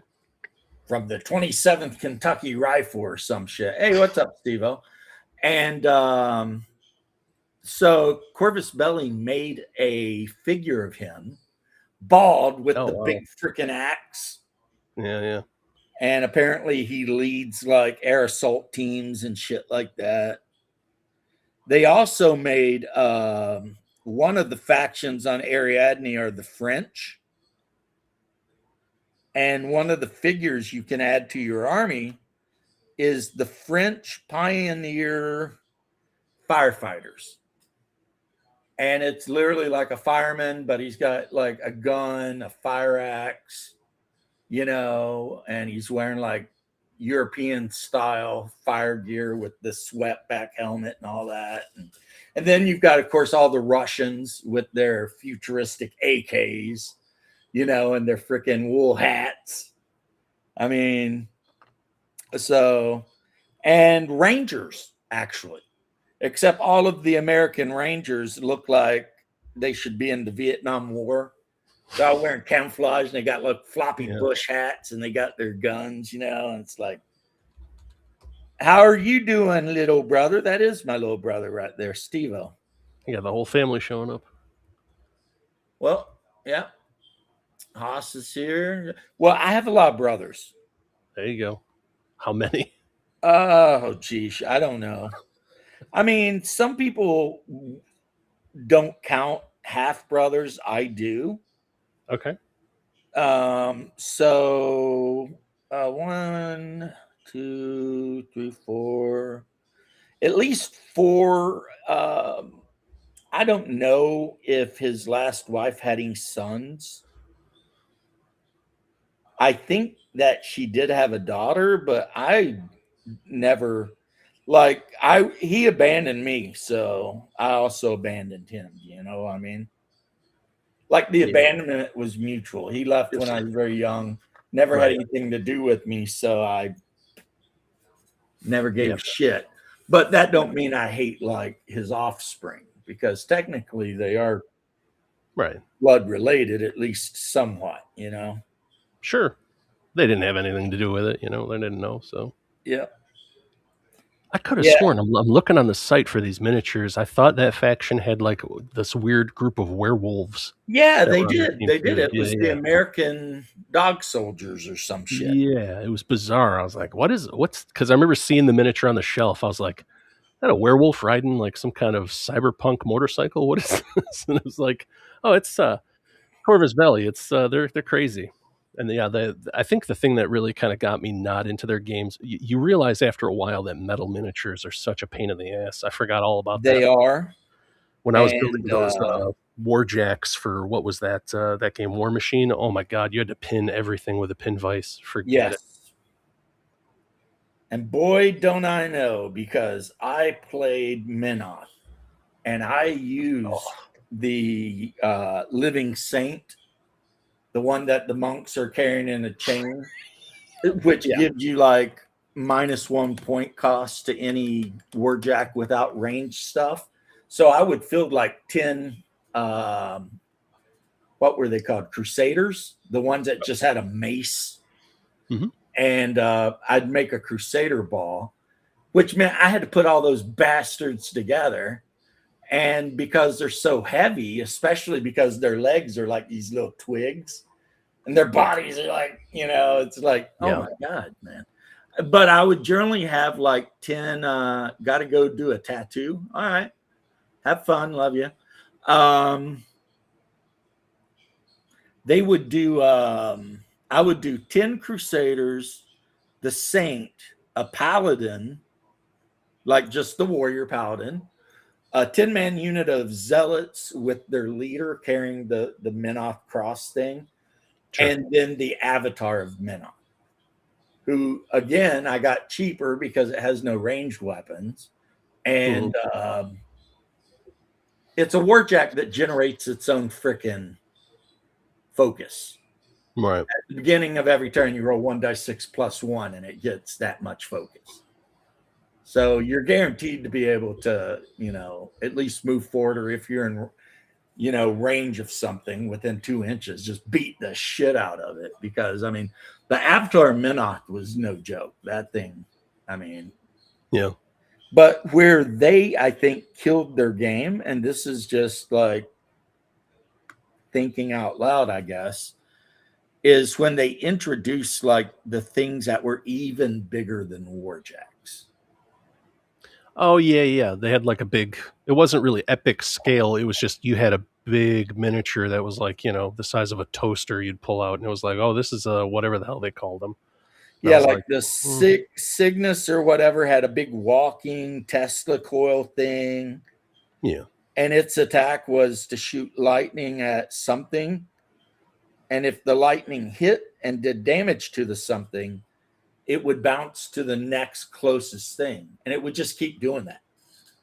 And then the Russians, of course, had that big war wagon pulled by the armored horses that had a bunch of cannons on it. Yeah.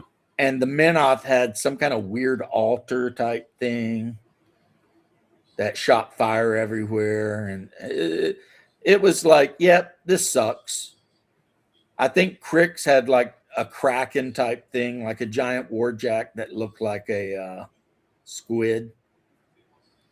Yeah, thinking about it, it probably would have been easier to play Crix because what is it? They had like those little dog Warjacks that was just like a little nugget of pewter, like the size of the tip of your thumb, and that was you just glued it to the base and you were done. You didn't have to do a whole lot of messing around with arms and legs. Yep. And the saying for the Crix is that Crix are full of dirty tricks. Yeah. But yeah, those things, they were pretty good depending on which Warcaster you took. Mm-hmm. Because they were just fast as hell. So you could just run mobs of them. Yeah. And then maybe have one or two of the big Warjacks with the freaking chain and ball and all that. But yeah. That was the thing. That game was ahead of its time. It was a little bit more skirmish level. It mixed like regular war game with almost like that level of BattleTech granularity where you had like the damage points on the Warjacks and everything. There was a lot of that was a game that really I think, invented a lot of mechanics in the hobby that was kind of cool. It borrowed here and there, but like, yeah, it was interesting. I'm willing to bet that Alpha Strike was heavily influenced by. Yeah, just a little bit. I mean, Yeah. it's got the cards where you mark damage off. And Yeah. anyway, bro, I got to take off. Sure thing. Yeah. I promised my wife to play a board game with her, and then we're probably going to go get something to eat. There you go. She Hey, offered man. Japanese, but I'm just really in the mood for a Cobb salad. Another Cobb salad. Go for it. I like salads, you know? Especially when they're covered in bacon and fried chicken. There you go. I'll catch you later, PB. You Later, need man. to come on more often, man. Sure. Yeah, I try to fit it in here and there. I'm just like I was playing in Bloodworth's games. Now 2 of them kind of folded up and died because it dropped down to just me and one other person. So, I got free time. It's just I work in like half the week. So like Monday through Wednesday, I never jump on. I'm busy working like 10 hours a Hey. day. So, You got to do what you got to do, man. but we'll see you around.